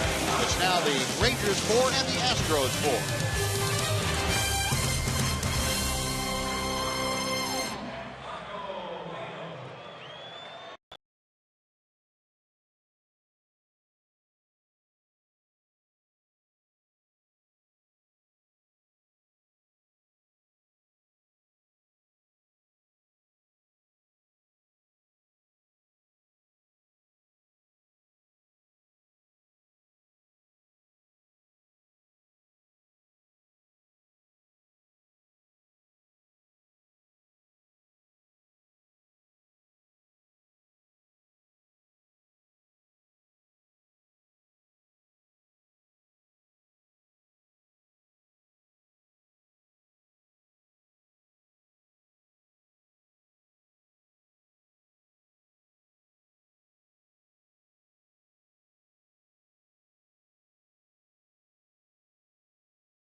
It is part of the University Nights.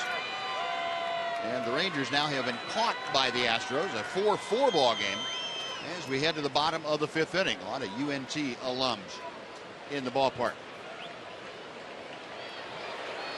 And students. I shouldn't just go with the older crowd.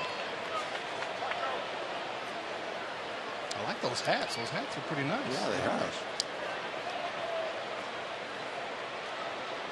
Top of the Ranger order, Chin-Soo Choo starting things off. Choo tonight 0 for 1. He is grounded out and then had a sacrifice fly. That was back in the second. Chops the next pitch foul.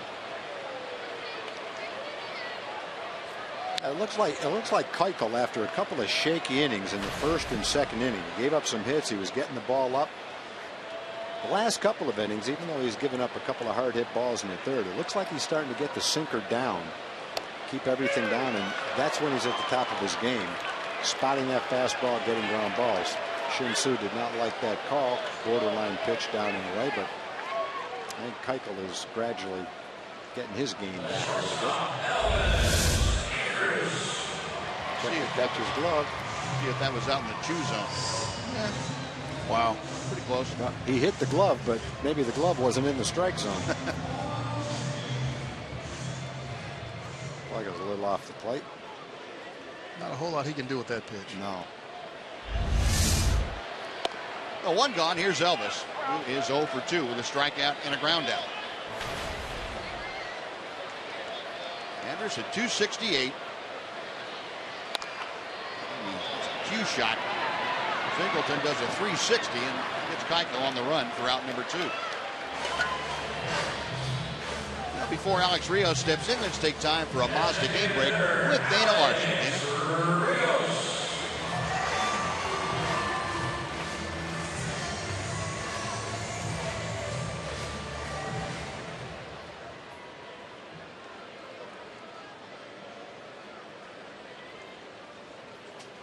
All right, Dana, thank you.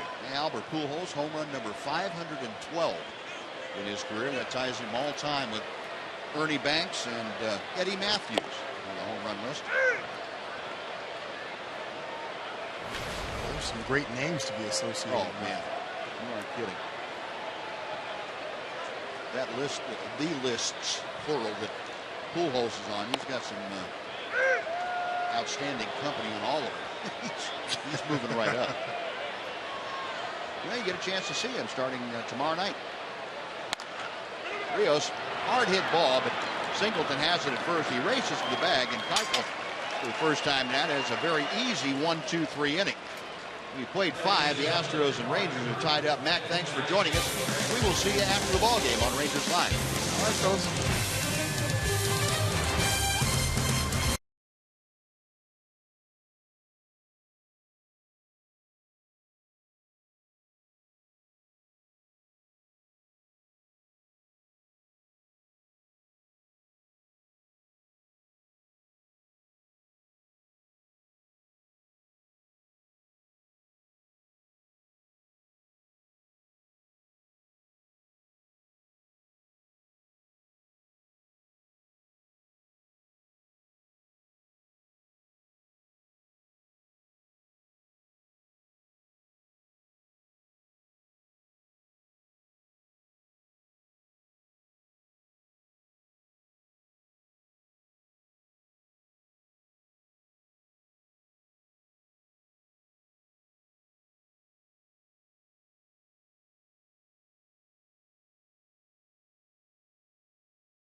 Baseball on Fox Sports Southwest is brought to you by your Texas Ford dealer. The Ford Summer Spectacular Sales Event now playing at a Ford dealer near you.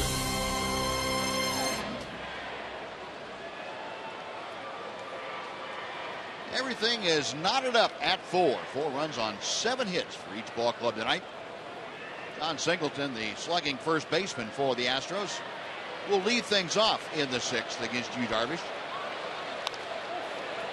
He rips at the first pitch and fouls it straight down for strike 1. Singleton has struck out both times that he has come to the plate tonight. Once on a called third strike, that was his last time up. He went down swinging in the first.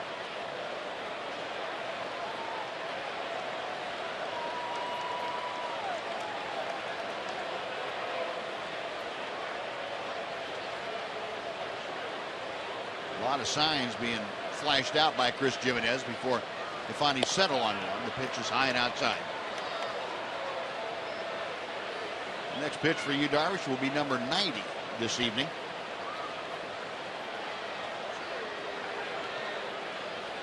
Well, the good part about the game for you is he hasn't walked anybody, and he's had 7 strikeouts. Generally, I think through 5 innings, if you saw no walks and 7 strikeouts from you, you also wouldn't expect 7 hits and 4 runs either.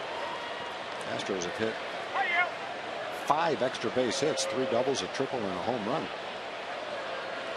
Yeah, the last few times out for Darvish have been a little bit different than what we've become accustomed to. You know, people around the league are making some adjustments to him, and he's trying to make adjustments to them at the same time. That pitch is ripped foul over the Ranger dugout back into the seats. Well, if you take Darvish's last 8 starts, including the start tonight, in 5 of those 8 starts, he's given up 4 earned runs. And his ERA in those 5 starts is well over 6. Now, the other 3 starts have been very, very good. No runs in any of those starts. 23 or 24 innings pitched. Chevy pitch tracker showing you the location of that last pitch. Singleton fouls it straight back and out of play out in front of that off-speed delivery. Count remains 2 balls and 2 strikes. Hard smashable foul ball. And gentleman there making sure that all the ladies were safe. Yeah, he got drilled and his girlfriend's laughing, or his wife, I guess, is laughing. Maybe he didn't get hit. Hope not. Another foul ball. I hope no one got hit on that ball, because that thing came back there at about 90 miles an hour. It was a screaming line drive. I guess it's good that people are laughing. If anyone did get hit, they're okay.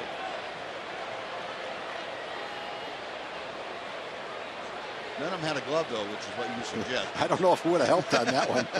They would have been watching the play, boy, and be able to play a little bit to catch it. Line drive to right. Smolinski coming on. He's going to have to play it on a hop. And Singleton has his first hit of the night. A leadoff single here in the 6th inning. Big, strong man just reaching out and poking it to right field.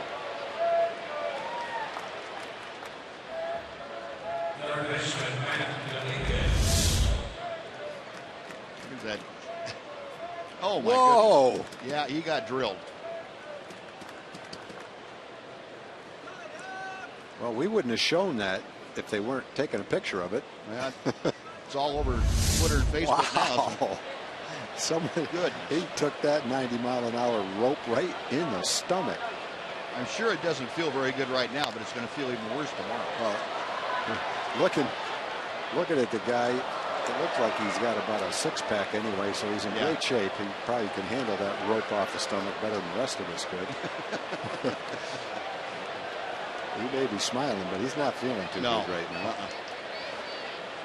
You know, if it had been a little bit higher, he would have been sipping soup through a straw. Wow. 0-1 at the count to Dominguez. And it's popped up. Out in front of home plate. Beltre coming down the line, calls off Jimenez. And Adrian makes the catch for out number 1. And with Chris Carter coming up, let's take time to check in with Jim Knox. Knoxy? All right, Buzz, look who we found here. This is Johnny Quinn, of course, another famous alumnus here at North Texas. On North Texas night, Johnny Quinn, the all-time leading receiver for the Green Eagles. Also on the bobsled team this past Winter Olympics. That kind of goes side by side, huh? Yeah, I tell you, it's been quite the transition going from football to the Olympic ice. Now, what are you doing now? Fill us in. I know you're still training. You hadn't decided whether you'll do Olympics again, but you have quite a business going on. Yeah, you know, 3 years ago, I started a business in college recruiting to help high school student athletes search for scholarships. And so we work with athletes all across the U.S. and over in the United Kingdom and help develop a game plan so they can find an athletic scholarship and make their dream a reality. That has to be pretty special to you, because coming out of high school at McKinney, you led the state in receiving. You didn't have any scholarship offers until the last couple days. That's right. It's very personal to me. We just didn't know what to do as a family. And then when we laid out a game plan and realized we had to be proactive, I finally found one scholarship to the University of North Texas. Yeah, and there, look at you now, huh? There we go. All right, appreciate it, Johnny. Good to see you. Enjoy the rest of the game. Thank you so much. Buzz? All right, Noxie, thank you. Yeah, that's a nice story right there. Worked out pretty well for him. That one scholarship has turned into a business. Yeah, it's got to be a pretty rewarding business to be in, too. Feel-good business. Helping out kids and their families to get a scholarship, that's great. Well, as you saw, Chris Carter smoked one through the shifted infield for the Rangers. Carter aboard with his first hit of the night. Runners at first and second with one out. Carlos Corporan is coming to the plate.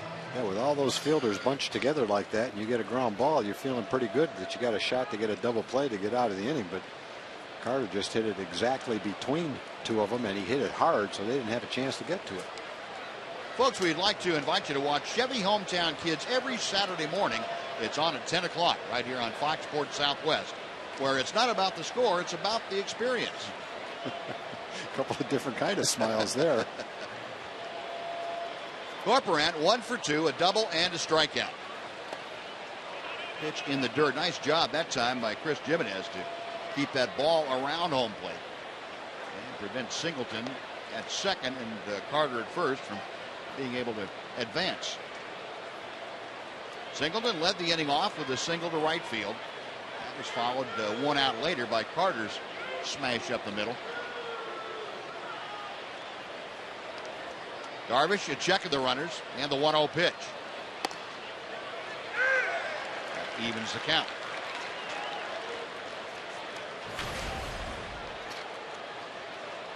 Corporan 5 out of 12 in this series against the Rangers. A 4-game hitting streak going now.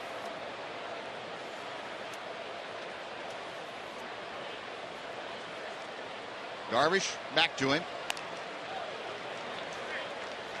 You kind of got away with a little bit of a hanger, a cutter, or something in that order. Corporan fouled it down.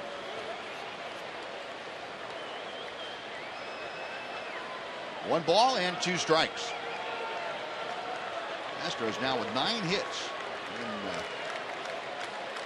5 1/3 innings against HOU Darvish. Again, the 1-2. Another foul ball.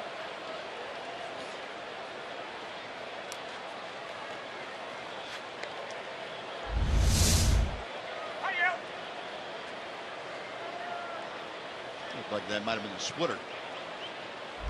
Down pretty well, but Corporan spoiled it.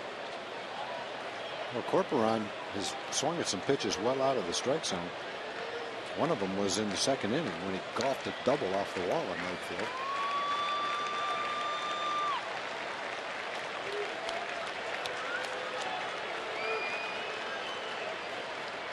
Corporan tired of waiting, so he asked for time and backs out.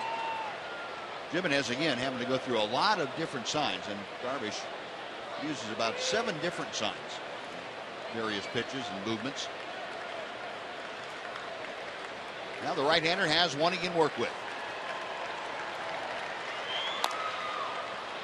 Chopper foul down the first base side. Again, he's showing some ability to make contact on low pitches out of the strike zone. That was a curveball that looked like it could have been a good enough curveball to get a swing and a miss, but Corporan spoiled it, hung in there. Darvish now will hit 103 pitches with his next offering. And the Chevy pitch tracker showing you that his last couple of pitches out of the strike zone, Corporan able to make contact at least and stay alive. Yeah, I think that what that tells me is if he's able to take a big swing and foul those pitches off, it's a good thing you didn't hang him, because he might have been right on it.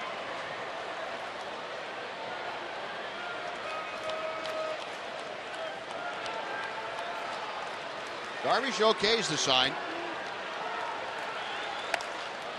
To left field, going toward the line, and HOU diving, and he can't make it. It's by him and all the way to the wall. Singleton scores. Carter being waved around third. He will score without a throw. And a slicing 2-run double by Carlos Corporan gives the Astros the lead. It's now 6-4 Houston. That's some kind of an at-bat right there for Corporan. You look at the pitches he swung at and what he ended up doing. I think Wash is going to come out and discuss maybe whether that ball was fair or foul. Yep. Dick Carapazza, the third base umpire, was the one who made the call, and Wash going out there now and positioning himself so he can see the bench. Tim Bogar will get the information from Joey Probinski upstairs, who's looking at the replays. And this is one of the replays he'll be looking at.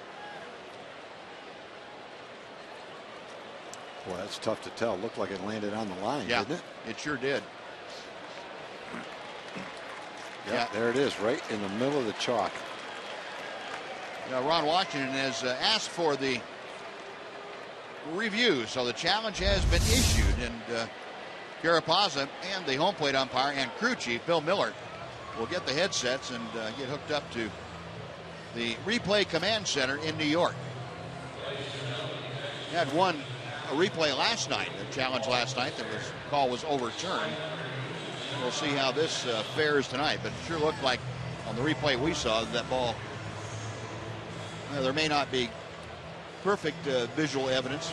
It is a fair ball. That didn't take long for the folks in New York to say, no, that call is confirmed. Well, it's going to go down as a 2-run double. And one more look at Chu's pursuit of that sinking line drive. He gave it a great try. Just couldn't quite come up with it, and then it lands right on the foul line. That was good at bat for Corcoran. He fouled off some pitches way out of the strike zone and then made contact and hit the foul line with it. Another extra base hit for the Astros. Well, Yu Darvish now is within one of giving up the most hits that he ever has. He gave up 11 to the Red Sox 2 years ago. He has given up 10 in 5 1/3 here tonight to the Astros as he deals a strike to Kike Hernandez.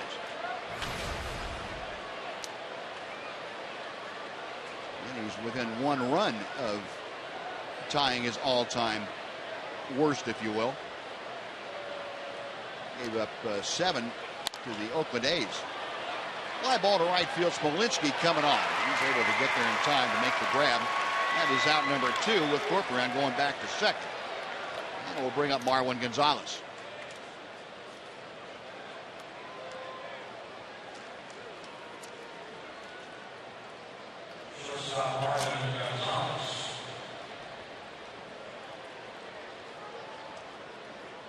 Well, Gonzalez steps in 0 for 2 tonight. He has struck out and grounded back to Darvish.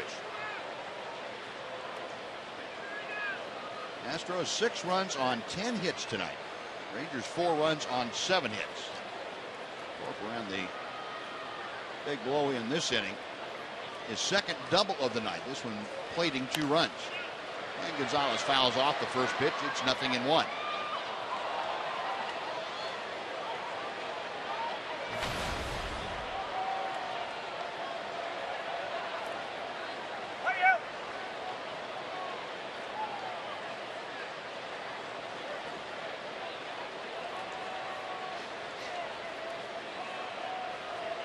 Corcoran getting his lead from second. Darvish back to the plate. 1 ball and 1 strike.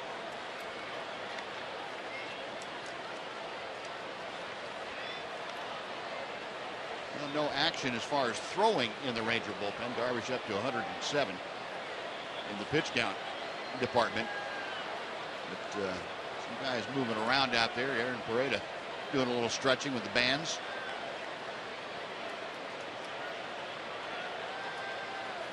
The 1-1 pitch. Now 1-2. And you might note that this is Darvish's last start until the All-Star break, which begins Monday. So he'll have an extended time off.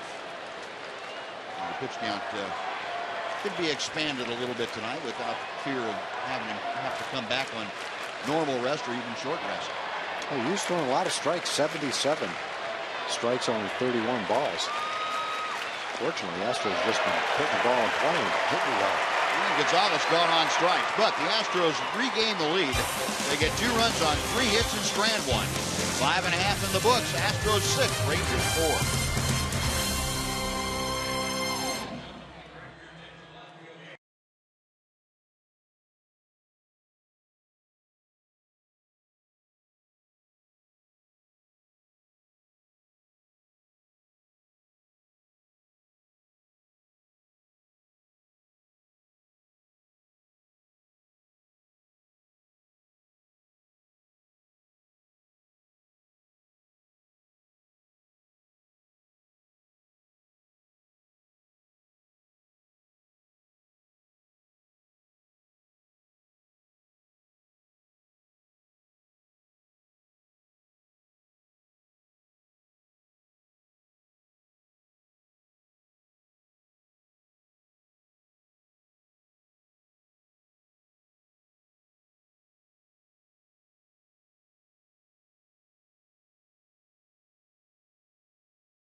It's time for the Sonic Slam Inning, brought to you by Sonic.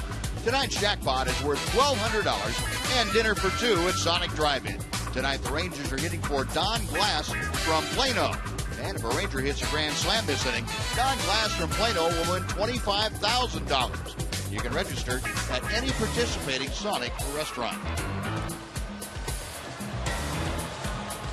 Well, the Rangers are a bloop and a blast away from tying this ball game up. 6-4 now. The Astros have taken the lead. The Astros scoring 2 in the top half of inning number 6 to regain the lead against HOU Darvish. Los Keuchel back to the hill. He has retired the last 4 hitters that he's faced. Adrian Beltre 1 for 2 tonight. And now he's talking with Bill Miller. That goes back to the last at bat. Adrian said, wait, I'm just trying to step in here and get ready. Just hold him off a little bit. Let me get ready to go. That's about as mad as you're ever going to see Adrian Beltre. Yeah, I think what happened to Adrian the last time up is he stepped into the box and didn't realize Keuchel was about ready to pitch and went into his routine to get ready, and all of a sudden Keuchel started to throw the ball, tried to call timeout and wasn't given timeout. He wanted to make sure that didn't happen in that at bat. He goes after that first pitch, and Altuve takes care of the towering pop-up. So 1 gone. And Jake Smolinski now, who's perfect this evening, will come up. Gatorade got his point across. Yeah. And, you know, I give Bill Miller credit, too. I like to see when the umpire doesn't just jump right back at the plate. Yeah. You know, yeah. He knows Adrian doesn't argue a lot, and he's a mild-mannered player. And so he gave him a little space to get his 2 cents worth in. And it's tough on a player when the umpire, the minute the player opens his mouth, they jump right back at him and don't give him a chance to do that. The umpires are neutral. Their heart's not pounding like the players is in the heat of battle. So it's only fair to give the player a little bit of leeway to blow off some steam, especially when it's a guy like Adrian. Smolinski is 3 for 3 as he lines one to right center field. Well, this game apparently pretty easy. You know, what a thrill for Jake. Yeah. Getting his call up, getting a chance to play a little bit, and swinging the bat and getting his base hits. It'd be hard for him not to smile. He's trying not to smile. I would be smiling. He found some empty space out there in the outfield. That's the whole key to hitting, isn't it? Hit it where they ain't. Yep. So 1 on, 1 out. Chris Jimenez now the hitter. Jimenez a single and 2 trips. He's also scored a run. And a sinking fastball catches the outside corner. Chris hitting at 280 as he faces Keuchel.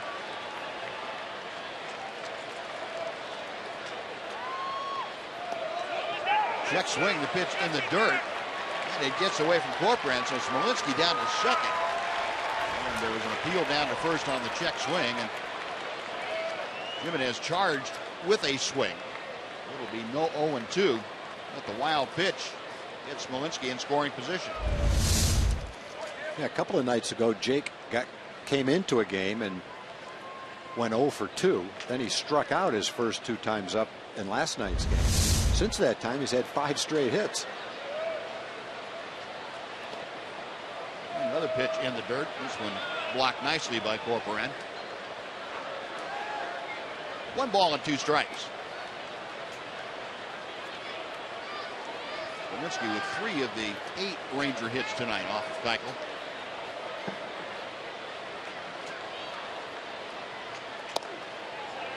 Misses inside. It's now 2-2. As you see in the Ranger bullpen now, Jason Frazier up and throwing, so it's possible unless the Rangers come back here and maybe get within a run. Tapper right back to Keuchel. Out number 2 is recorded at first base, and Smolinski staying at second. Now Rougned Odor will come up.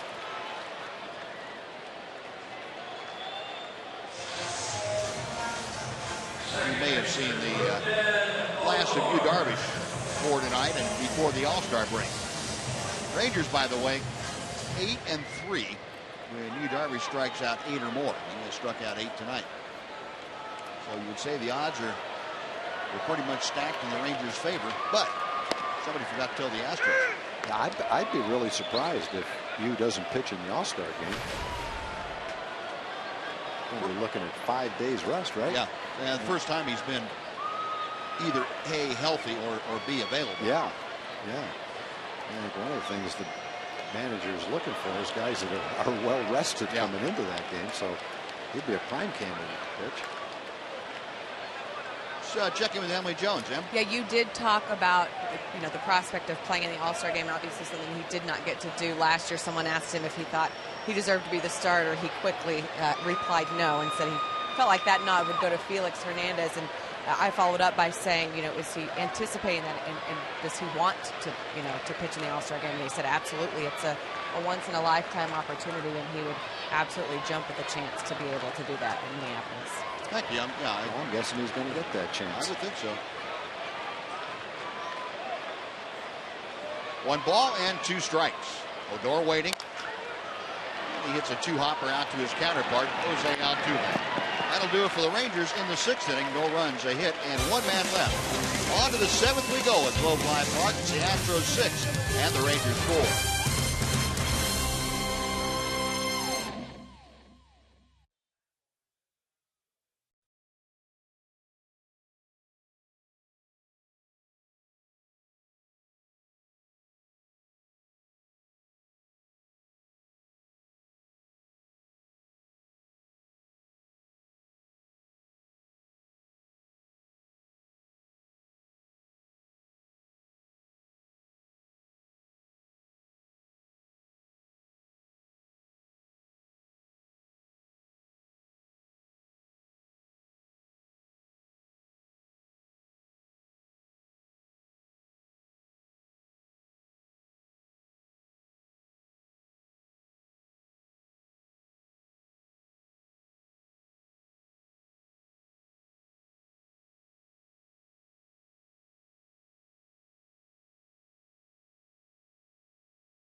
Astros have scored in 4 of those 6 innings. They lead 6-4.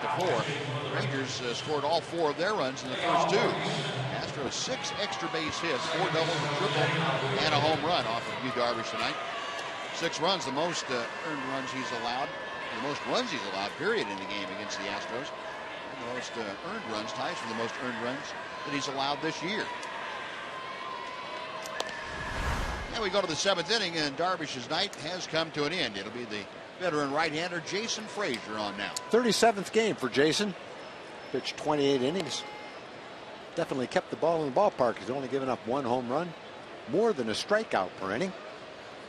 His job is pretty obvious right here. Pitch as long as he can and keep this game right where it is. Give the Rangers a chance to get a couple of runs before the game ends. At least tie it up. If not, get more and go ahead and win it. Jason's had a couple of days off. His last outing Sunday in New York. Worked an inning and gave up a hit and a run in that ball game. Facing the top of the order, Jose Altuve here in the 7th inning. Altuve 1 for 3, a double and a run scored. Just off the outer edge. It's 1 ball and no strikes. For Darvish, 6 innings of work, 10 hits. 6 earned runs, no walks, 8 strikeouts. Hard hit ball. Odor, though, plays it nicely in the short hop. 1 gone.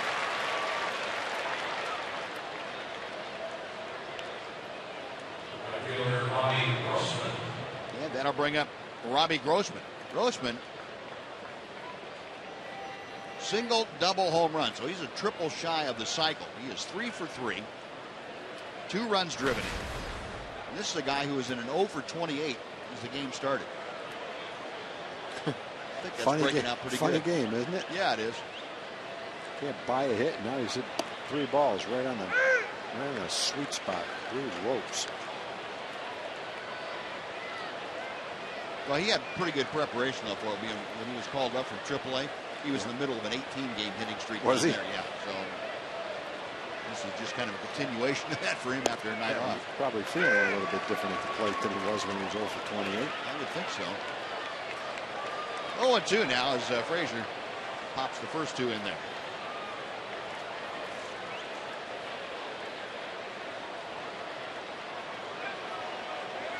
Jason Frazier, the Chicago native, comes set for the 0-2 pitch. You see Chris Jimenez say, yeah, that's exactly where I wanted that 0-2 pitch. Nice job, Frazier.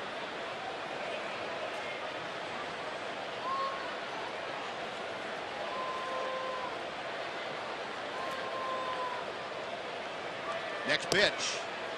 And that's low and in. 2 balls, 2 strikes.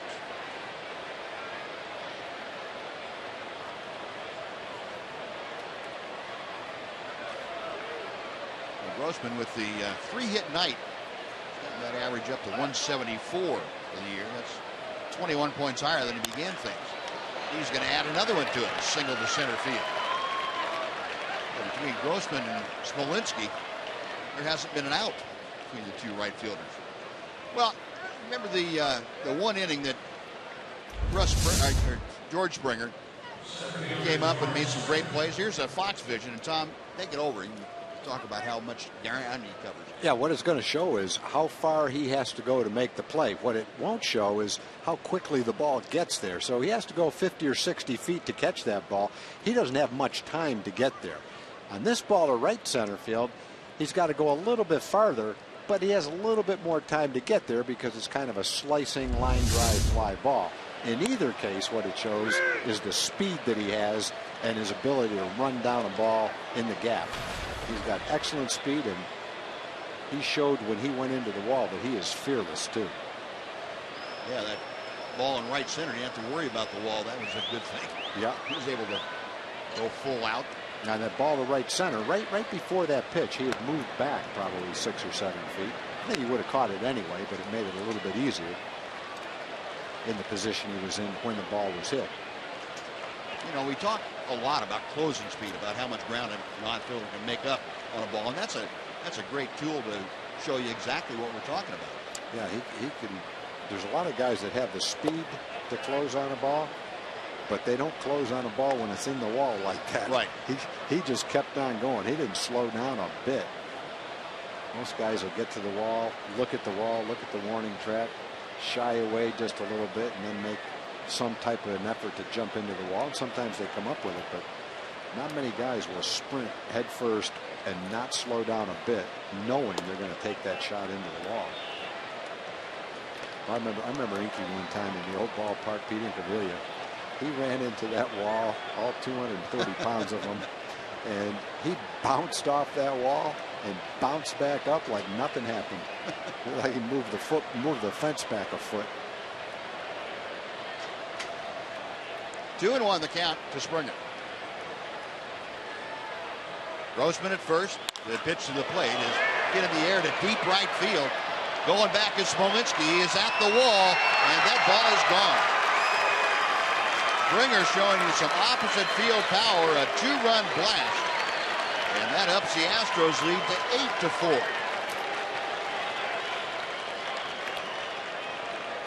Well, if you've got any doubts whatsoever about Springer and the potential that he has, all you have to do is watch these 3 games. You've seen him beat out an infield hit with Springer's speed to first base. You've seen him run down a ball in the outfield that very few outfielders are going to catch. And now you see him launch a high fly ball 380 feet to right field. He's got the power, the speed, and again, the sky's the limit for him.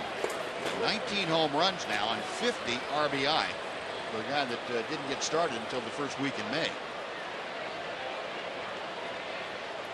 Well, the Astros opening up a 4-run advantage now. And John Singleton up there. Our 4 leaderboard. One of the most home runs in the American League among rookies. Jose Abreu, of course, leading with 28. He is 28 tonight. Springer, 9 behind him. But doing a pretty good job in a short amount of time. C.J. Cron with the Angels at 9. Fastball up and in to Singleton. And the count moves to 1-1.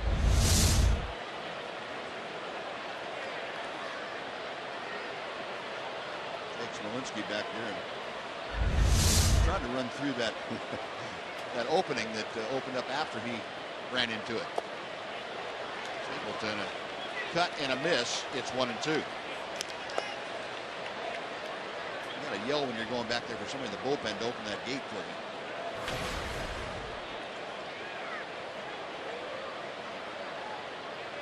Singleton 1 for 3, and with that 1 hit now, he's gotten over the 200 mark.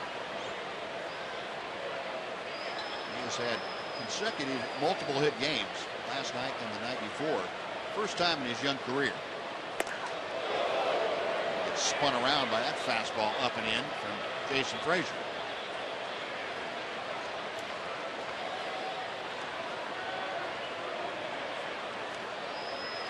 This all started with Robbie Grossman, a 1-out single, his 4th hit of the night. And that's a career high for Grossman. And the opposite field home run by Springer, and now a called 3rd strike. It's Singleton looking.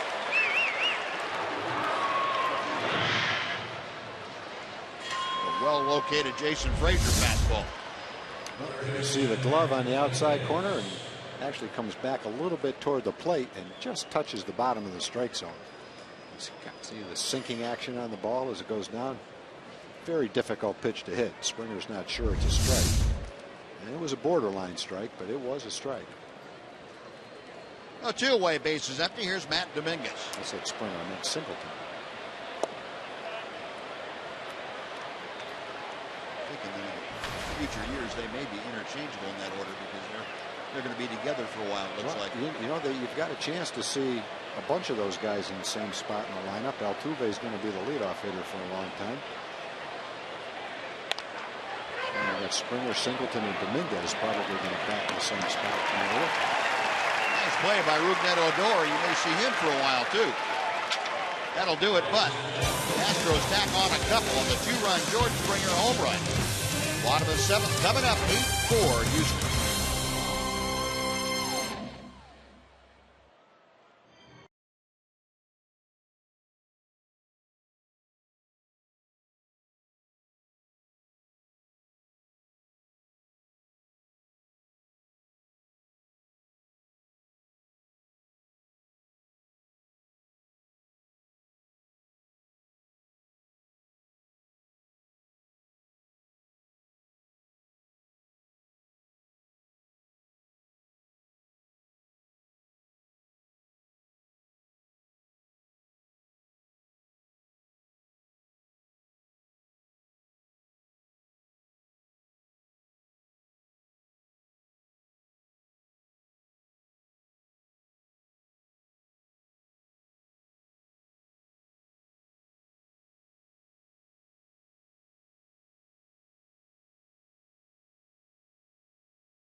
For our AT&T fan photo of the evening. Like to to show you this from our collection of entrants from Dylan. That's a nice shot. The Ranger caps on and a little twosome there. That's great. Thank you, Dylan. We appreciate that. And you folks who would like to get yours on air, it's hashtag Southwest Fan Photo. And we'll select one for each of our games on Fox Sports Southwest. Adam Rosales, who is 1 for 2, starting things off here in the 7th. Rosales, Robertson, and Chu to face Dallas Keuchel. Pretty well hit the right field. Springer and Grossman going back. It's Grossman to reach up and take it away from Springer. Springer goes from alley to alley when he's playing center field. What do you have, catcher's interference? Man, if that's catcher's interference, he hit that ball a long way for hitting the catcher's glove first. Imagine where that thing would have gone if he didn't hit the catcher's glove. Disbelief there. I was wondering the same thing. Yeah. How'd that ball go that far? There it is. Sure did. You know, that's the kind of thing. If the ball goes out of the ballpark, you don't get the interference. You take the home run. Anything good that happens, you take it. Ball's caught, then you get the interference. Daniel Robertson trying to push a bunt and bunts through it. Like if a guy balks and throws the pitch, you might as well swing at it no matter where it is. That's right. If you hit it, put it, play, and you want it, you take it. Otherwise, you don't have to. Well, Rosales on for the 2nd time tonight. That goes down as an error charge to Corcoran, and no at bat for Rosales. Keuchel comes back with a fastball strike. It is 0-2 to Robertson. Daniel 1 for 2 tonight, a 2-run double in the 2nd inning. Last time up, grounded into a 6-4-3 double play.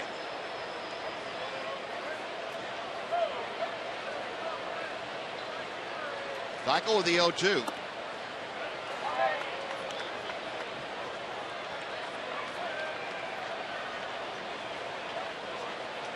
Robertson currently hitting at .233. And now has upped his RBI total to 6 for the season. Got Rosales at first. The pitch is low and in. That evens the count now at 2-2. Action now just beginning out in the left center field bullpen for the Astros. Keuchel just passing the 100-pitch plateau. Rivera's the veteran right-hander starting to loosen out there.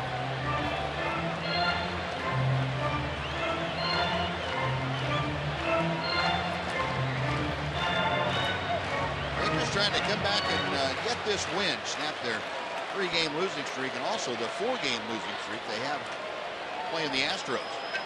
Rangers have never lost more than 4 straight to Houston. Go back a long time, after 2003. Neil Cox loosening on the Ranger bullpen.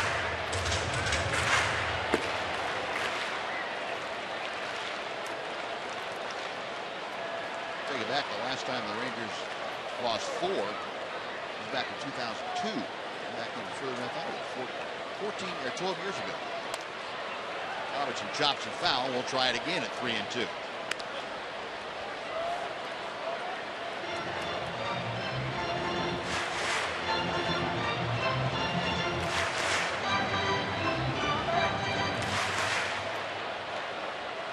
He's also falling on hard times here at home, which is completely foreign, I think, to the Rangers and to their fans. This has not happened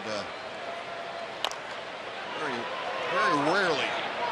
Keuchel, bare hands, throws, and gets it. One nice stretch by John Singleton, the first baseman. Keuchel, only chance he had was a bare hand and throw all in one motion, and he did it pretty well. Singleton went into the full stretch and had to scoop it to make that play.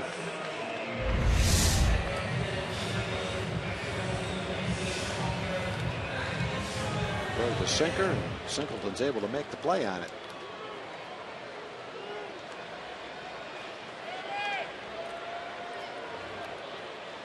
The 1 out with Rosales going to second. Nice play by Silva. HOU a check swing. It's a strike anyway. We're talking about John Singleton, rated by one publication, I believe it was Baseball America, as the top first base prospect in the minor leagues. And I think you can see why. In these 3 games, we've seen why they might jump to that conclusion. He's shown power. He's been able to make pretty consistent contact comparatively. 1-1 pitch. HOU able to stop his swing there, and it's 2-1.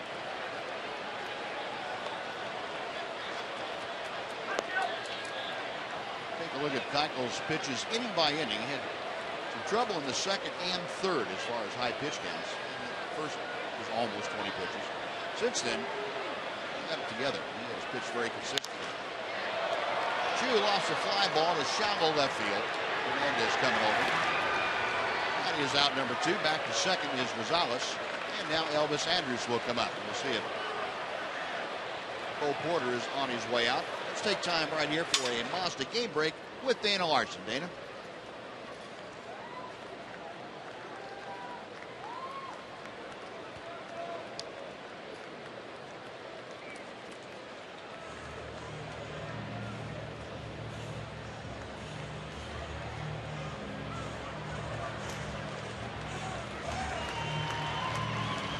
All right, Dana, thank you. We are in the middle of a pitching change here, as a matter of fact. Dallas Keuchel finished after 6 2/3 innings. He leaves leading 8-4. One runner on base, his responsibility, and Jose Veras will come in. While he makes his way in from the bullpen, we'll take a timeout. Back after this on Fox Sports Southwest.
Set against the Angels. This Saturday is July 12th, and it's also a chance to celebrate Eric Nadell's win of the 2014 Ford C. Brick Award. First 15,000 fans 14 and older will get an Eric Nadell bobblehead with the recording of his iconic call of the play that sent the Rangers to the first World Series, courtesy of Nitto Tire Company. Tickets are available at TexasRangers.com, or you can call 972-RANGERS. Jose Veras, the 33-year-old right-hander, on the hill now, and he inherits Adam Rosales at second base with 2 outs. The numbers for Veras.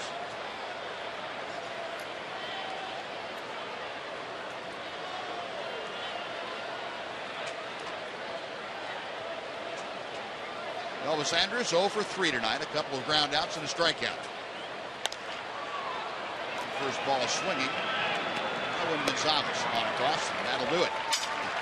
Veras comes in, throws 1 pitch, gets the ground out, and the Rangers are gone. No runs, no hits, an error, and 1 man left. On to the 8th we go. 8-4 Houston.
And Tom, time for the progressive fan of the game. It's got to be Forrest right here.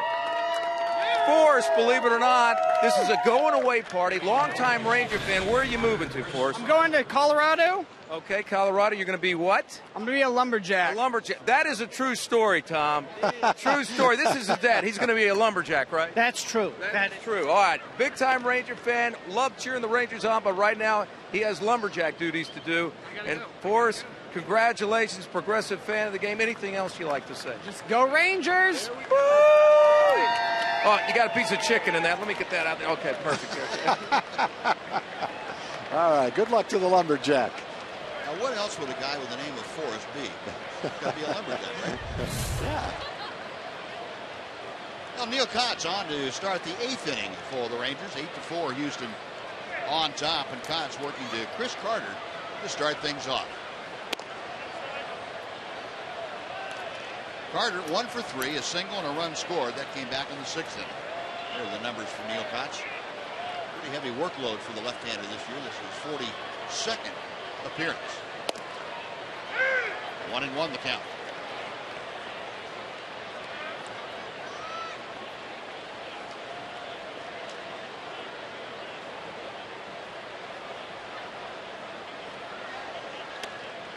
Outside. Neil's last outing was on Saturday against the Mets at Citi Field.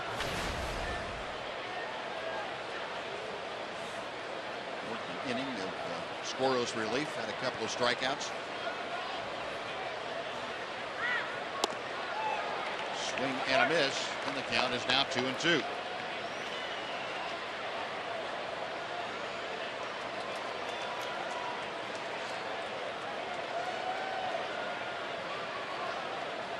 Carter a 195 average. And Cots comes back to him. The average is going to go up a couple of points as he bangs one into left field for a leadoff single. The Astros in this series have put up some numbers. They have 8 runs on now 13 hits tonight. Scored 8 runs last night, 12 on Monday night. And they had not scored 6 runs in consecutive games this year. Wow. Much less 8 runs plus in 3 straight games. Well, you know, they've got a lot of guys that strike out a lot, but in this series they haven't been striking out quite as much. Yeah. They've been making better contact. Carter, Singleton, Springer, all of those guys are a little bit prone to the strikeout, and they've had a couple of times in this series where they've struck out, but for the most part, they're making some pretty solid contact. Sure are. Fastball in at the knees to Corcoran, who turns around to hit from the right side against the lefty Cots.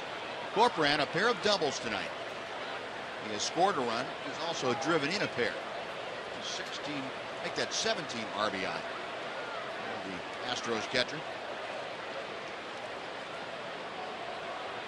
Cott's next pitch. 2-1 now. Corporon coming into the game, 13 for 52 right-handed, 13 for 52 left-handed.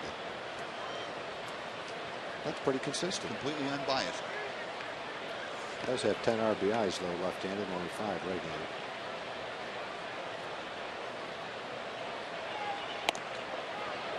Had to go up to get that fastball and couldn't quite do it.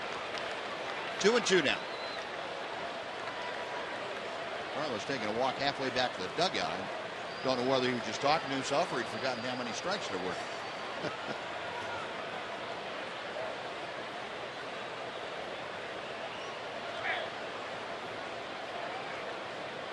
Kotz comes set.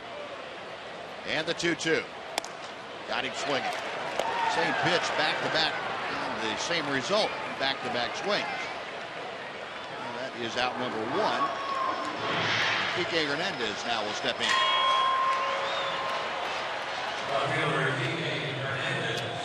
Carter and Rosales played together in Oakland. So they're pretty good friends, it looks like. Yeah, Neil threw that fastball right by Corporon. A little flick throw by Jimenez. Almost caught Carter napping on first base. Oh, going to call a balk. The second one on him, isn't it, in the last couple weeks? Yes. Yeah, it is. I think he did the same thing. Started and stopped. Well, Carter now in scoring position at second base.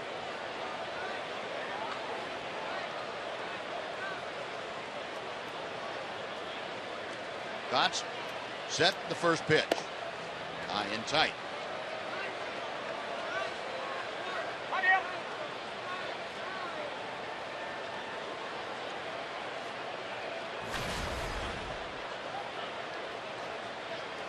Checking the stat sheet. They don't keep the box anymore on the stat sheet. Oh, yes, they do. I take it back. It's hiding under my thumb. Is that the second one? That's the second one, yeah. I think you're right. I think it was exactly the same kind of deal where it started into the stretch and stopped quickly before you step off. That's what it looked like. 2-0 the count to Hernandez. And now 3-0. He may have upset himself a little bit too. And once you sit there, that's all fine. Looking in for the sign. Can't do that. Doesn't take much to balk, does it? Well, anything that looks like you're going into your set motion and you stop after that, it's going to get called every single time. Even if you just hiccup or something, if you move your body in a way that looks like you're going into your set, it looks like a tiny move, but the umpires pick it up. Yeah, and it does stand out when you watch the replay of it. Umpires have to pick it out before the replay, though. 3-1 pitch. Ball 4, 2 aboard, and Marwin Gonzalez now will come to the plate. Shortstop Marwin Gonzalez. Well, Ron Washington has talked about what has to happen for this ball club, and he said, as we talked about in our opening remarks, the offense has been okay. They've been putting it together and scoring some runs. 4 more runs tonight, 8 hits. He said pitching is just it's killing us. He said we can't get any consistency. And he said until we get that ironed out, we don't have the kind of offense you can expect to go out and put 7 or 8 runs on the board each night.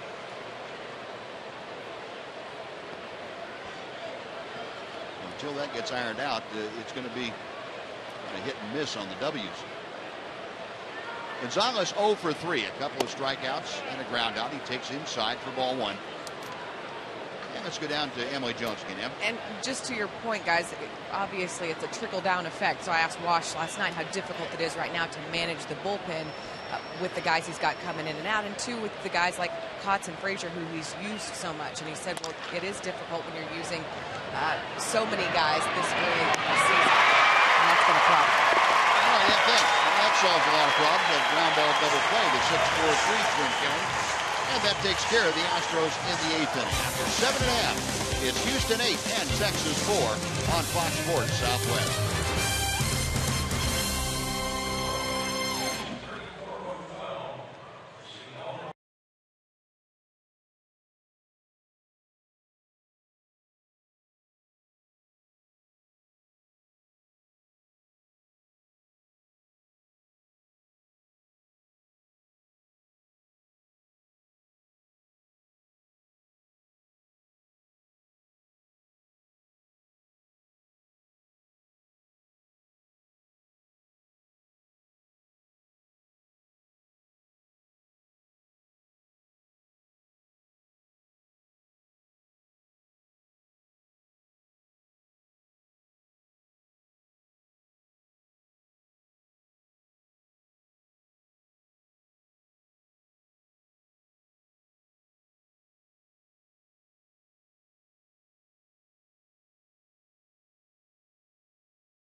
in the bottom of the 8th inning, needing a comeback to avoid being swept by the Houston Astros. We'll talk about all of it coming up on Rangers Eye, presented by Esurance, right after the game. Join me and Mark McLemore as we discuss the finer points of this one. How about Jake Smolinski making it into the postgame show for a second straight night? He is having a big game. We'll set up the Angels series as well. They have won 8 of their last 10. We'll get you ready for that 4-game set coming up, guys, right after the game.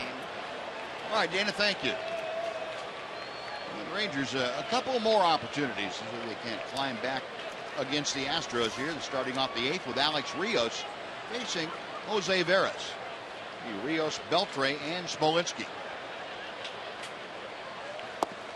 Fastball is outside. 1 ball and 1 strike. Alex, a first inning double. He scored in that frame, and since then, 0 for 2, although he was robbed on a very nice play by George Springer in center field in the 3rd inning. That was when Springer ran face first into the padding out there. Down the right side, that's going to peel off and go back into the seats, out of play.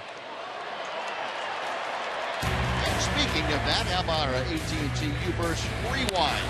The dead center field. Well, this ball looks like a sure extra bases. And George Springer. There was no break light on that run at all. If that's not the play of the night, I want to see which play is. If that's not the one, I don't know what could be. Rios going to try him again. This one a little bit shorter, though, and the shorter version of the center fielder. That would be Jose Altuve. Takes care of it. That is out number 1.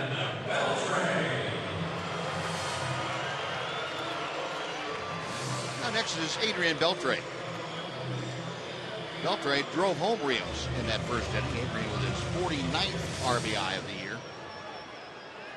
A base hit to right field. Since has struck out and popped out.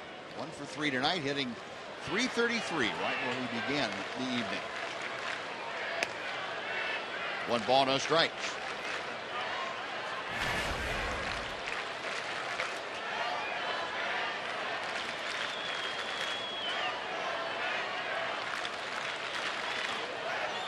Veras, a belt high set. And pours in a strike.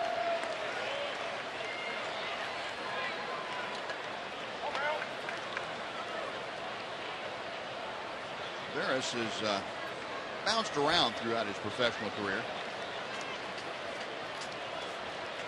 Spent some time with the Yankees, with the Pirates, Florida, Milwaukee, Detroit, Cubs. Chopper slowly hit the 3rd. Dominguez can't come up with it on the bare hand, and Beltre is going to be aboard. That would go down as a base hit for Beltre, and is that. Adrian's 2nd hit of the night. Rangers 9th safety of the evening. Third basemen don't play Adrian very far in. You can see how far back Dominguez is, so he's got to sprint to that ball. He had a choice to make whether or not he had time to catch it in his glove and throw at the same time. He chose, because of the hop probably, to try to barehand it and throw it, but he wasn't able to come up with it. Anytime the third baseman's playing way back there, has to come on the dead sprint and barehands it and doesn't come up with it, that's generally always a hit. Well, here's Jake Smolinski, who is 3 for 3 tonight. That's a strike from Veras. Smolinski has singled all 3 times up there. First time in the 2nd inning, then 1 more in the 3rd, and finally his last time up in the 6th. So 5 major league hits to his credit in the last 2 nights. 0-1 pitch from Veras.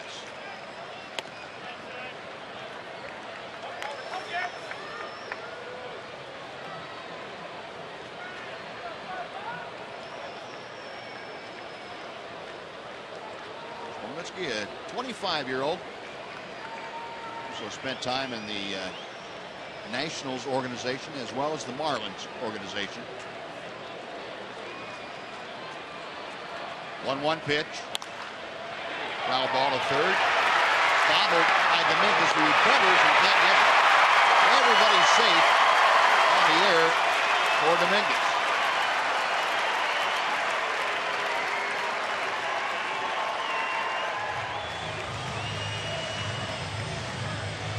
Second error of the night, charge to the Astros. As Dominguez couldn't come up with a short hop.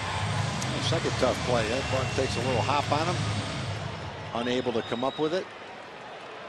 There are some runners where you might have a chance to recover, make the throw, and get the out, but Jake got down the line quickly enough to where Dominguez didn't have that luxury. Got a strong arm, strong, accurate arm, but with the bobble, didn't have time to get Jake at first base, and the Rangers down by 4, trying to put a little something together here in the 8th inning. Infield hit and an error. 2 on, 1 out. Chris Jimenez, 1 for 3, stands at the plate. Beltre, the lead from second at the bottom of your screen. And the pitch chopped down on the front foot of Chris Jimenez. 0-1.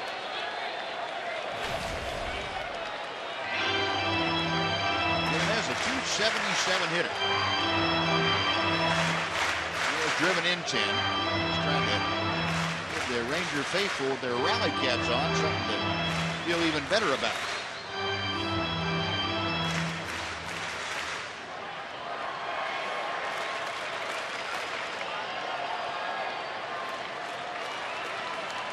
Harris, after talking with Marwin Gonzalez momentarily, now back up on top of the hill.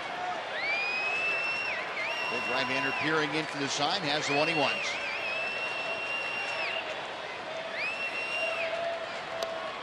That breaking ball right on the outside corner. 0-2. Aaron Downs, a left-hander who we've seen in the first 2 games, up for a 3rd consecutive evening.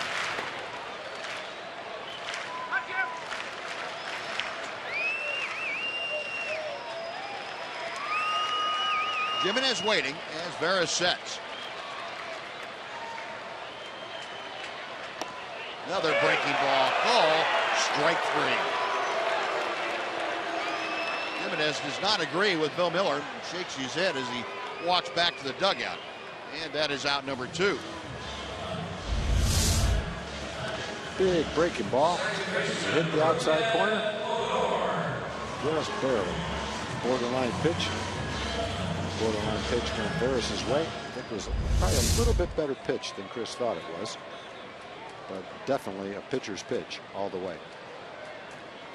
No, 2 away. Now Rougned Odor comes up. Beltre is stuck at Dill and Smolinski at first. Odor tonight has walked and twice has grounded out.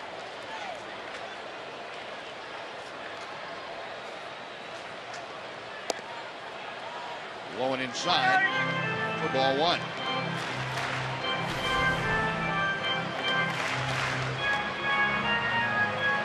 Harris worked here on Monday night. Gave up an inning, a run, I should say, in the 9th inning on a couple of hits. Back in there tonight and trying to protect an 8-4 Astros lead.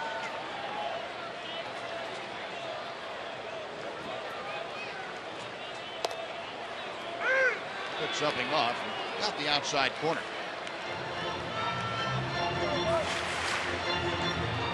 Joaquin Soria. He joins Scott Baker, who had been throwing. Baker toweling himself off. He's probably loose by now. 1-1 pitch coming to Odor. 2-1 now.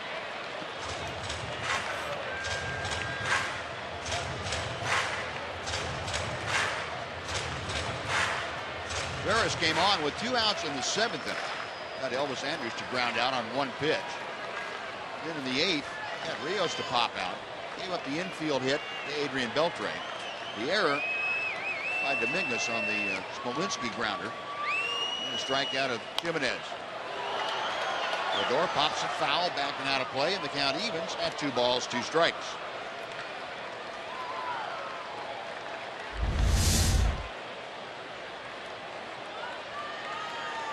Pitcher pretty much right down Broadway. And a good swing at it, just didn't make the contact he wanted to make.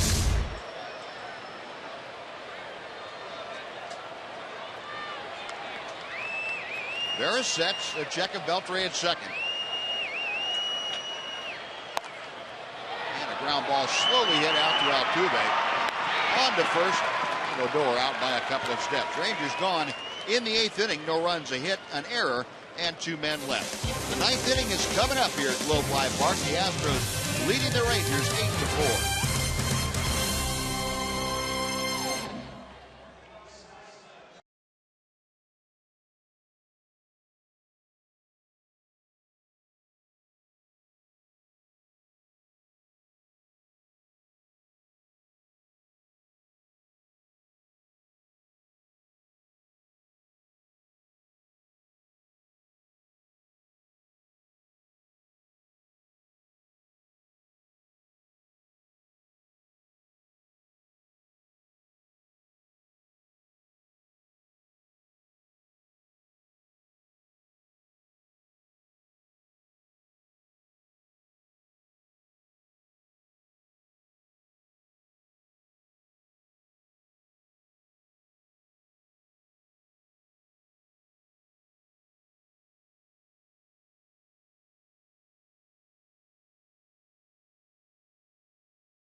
The Astros by a score of 8-4 as we welcome you back to Globe Life Park in Arlington. Astros head out of town tonight, and the Angels come in tomorrow to open up a 4-game set here at the ballpark, the final 4 games before the All-Star break. The ever so hot hitting Mike Trout in the AL top 10 in all of those many categories will be here tomorrow. Shin-Soo Choo looks to get going offensively as well, as he has a good little run going against the Angels. We get things going as always. First pitch, 7:05 on Fox Sports Southwest. This, of course, brought to you by AT&T Uverse TV. Ellis. All right, Em, thank you. Well, we headed the 9th inning, and Scott Baker, who has become a very familiar face coming out of that Ranger bullpen. I don't know what they do without Scott. Scott came in on Monday and threw like 3 1/3, 3 2/3. Let's see what it was.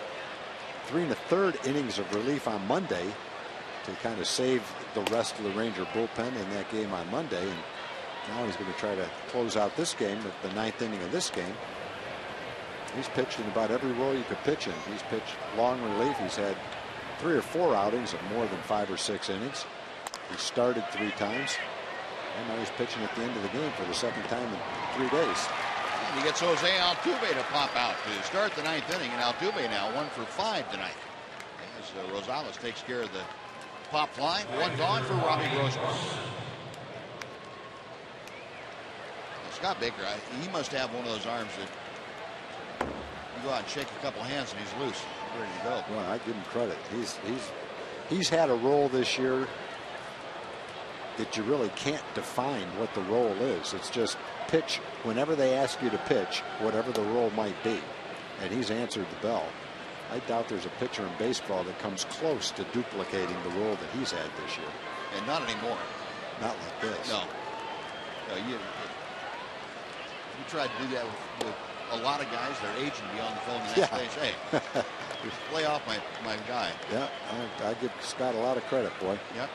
He will take the ball and go out there and give it his best shot. 1-1 the count to Grossman, who's 4 for 4 tonight. And Baker just threw that fastball right on by him. Grossman a career night, a pair of singles, a double, and a home run.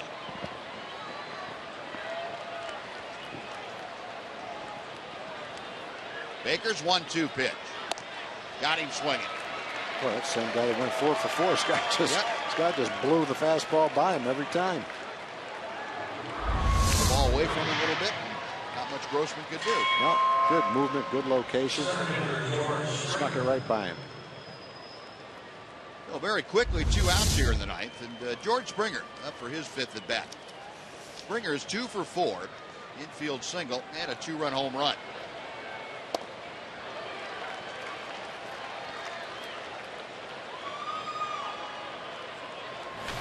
Springer's home run to right field off Jason Frazier back in the 7th inning.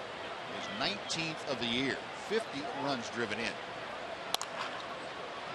A little weakly out to Elvis, going to have to hurry. He gets the speedy Springer by half a step. Now it's a 1-2-3 inning for Scott Baker. Outstanding job for the veteran. Rangers coming to bat in the bottom of the ninth. They need 4 to tie.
Fox Sports Southwest is brought to you by Southwest Airlines. Find Southwest Airlines fares online only at southwest.com. By AT&T UVerse TV. Find out what's possible with AT&T. Call 1-800-HIT-ATT. Mobilizing your world. And by your Texas Ford dealers. The Ford Summer Spectacular Sales Event now playing at a Ford dealer near you. One more shot at the Astros fool the Rangers here in the 9th inning. A couple of pinch hitters to start things off. They will be facing the closer for Bo Porter's club. That's Chad Qualls. I saw Qualls last night, pitched in the ball game. Sinker ball pitcher, good sinker ball pitcher too. Get a chance to close out ball games this year. 9 out of 11.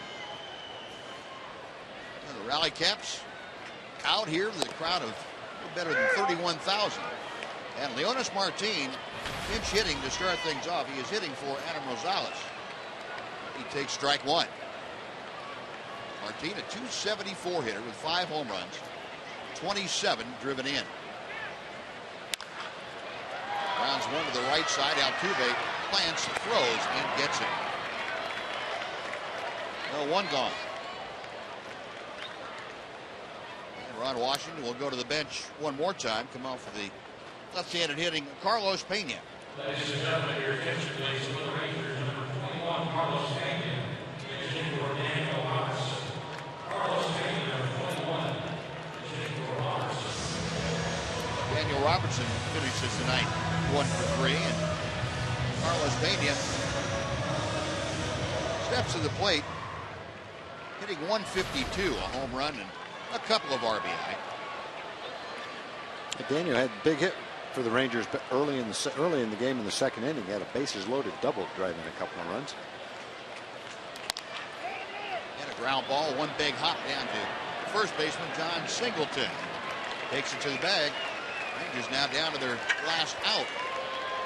Shin-Soo Choo will try and keep things going.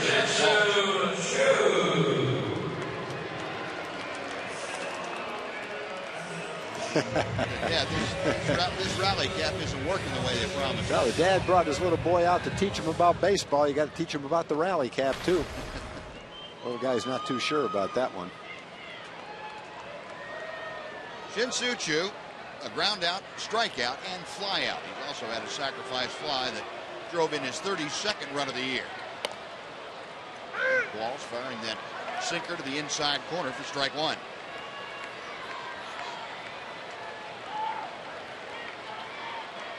The Astros' one and only sweep of the Rangers came back in 2003, June 20th through the 22nd. It was also here in Arlington. They are one out away from doing it again and also winning their 5th consecutive game against the Rangers. Rangers this year just 3-5 against the Astros, 2-3 here at Globe Life Park. 1-1 pitch.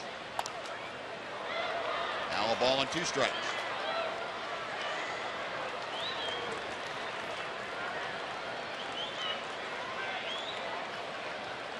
Bo Porter's club looking to, for all intents and purposes, take over 4th place in the American League West from the Rangers. They would be percentage points ahead of the Rangers, both ball clubs. In 17 games, 16 games under. It's not over yet because Shin-Soo Choo pokes one through the hole at shortstop. They're a 2-out single. And don't go away yet, folks. Rangers have the big guys coming up.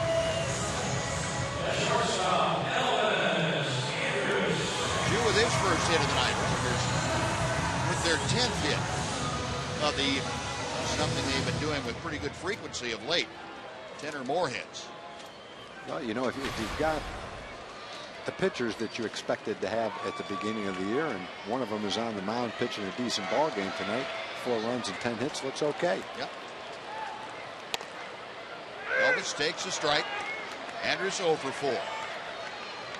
3 groundouts and a strikeout. Of course, I guess you could say they do have one of the regular guys on the mound tonight. Yeah. Just wasn't his night. The other way to say it is 4 runs and 10 hits with you starting the game, you feel pretty good about that. And Elvis a base hit to left field. Choo will stop at second. Well, the Rangers now 1 base runner away from bringing the tying run to home plate.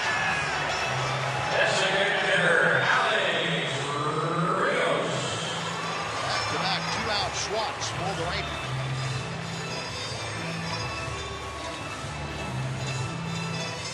Bo Porter probably was a little more at ease before the last hit. He probably accept the 1 base hit, but 2 of them started to get him a little bit nervous. Yeah, what he's thinking right now is he does not want to see Beltre come up with bases loaded. Yeah.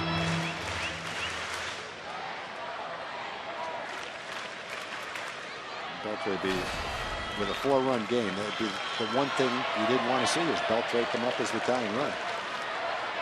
The one guy in the Ranger lineup that you'd say that about. Rios 1 for 4 tonight. Walls first pitch. 1 ball, no strikes.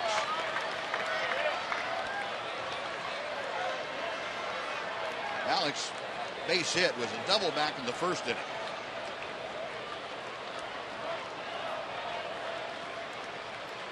Choo at second. Andrus at first. The 1-0 pitch. Alex taken all the way. Maybe throw a strike. It's 1-1 now.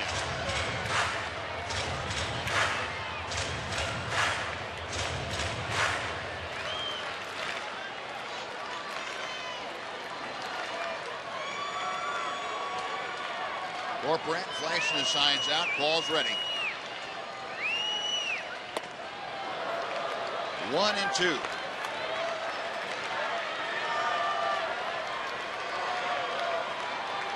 Alex surveying things and trying to go through his mind what's happened the last few times we faced Jack Ball. Well, trying to get behind the Rangers.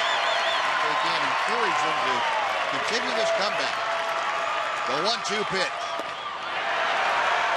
Fouled. Strike 3. I thought Corcoran was showing Bill Miller the ball coming out of the dirt, but Alex Rios down on strikes, and Chad Qualls closes out the Rangers in the ninth. No runs, 2 hits, and 2 are left. So the Astros complete the sweep. 3-game sweep over the Rangers, 8-4 final tonight. First sweep since 2003 for Houston over the Rangers. Dana Larson, Mark McLemore back to wrap things up right after this on Fox Sports Southwest.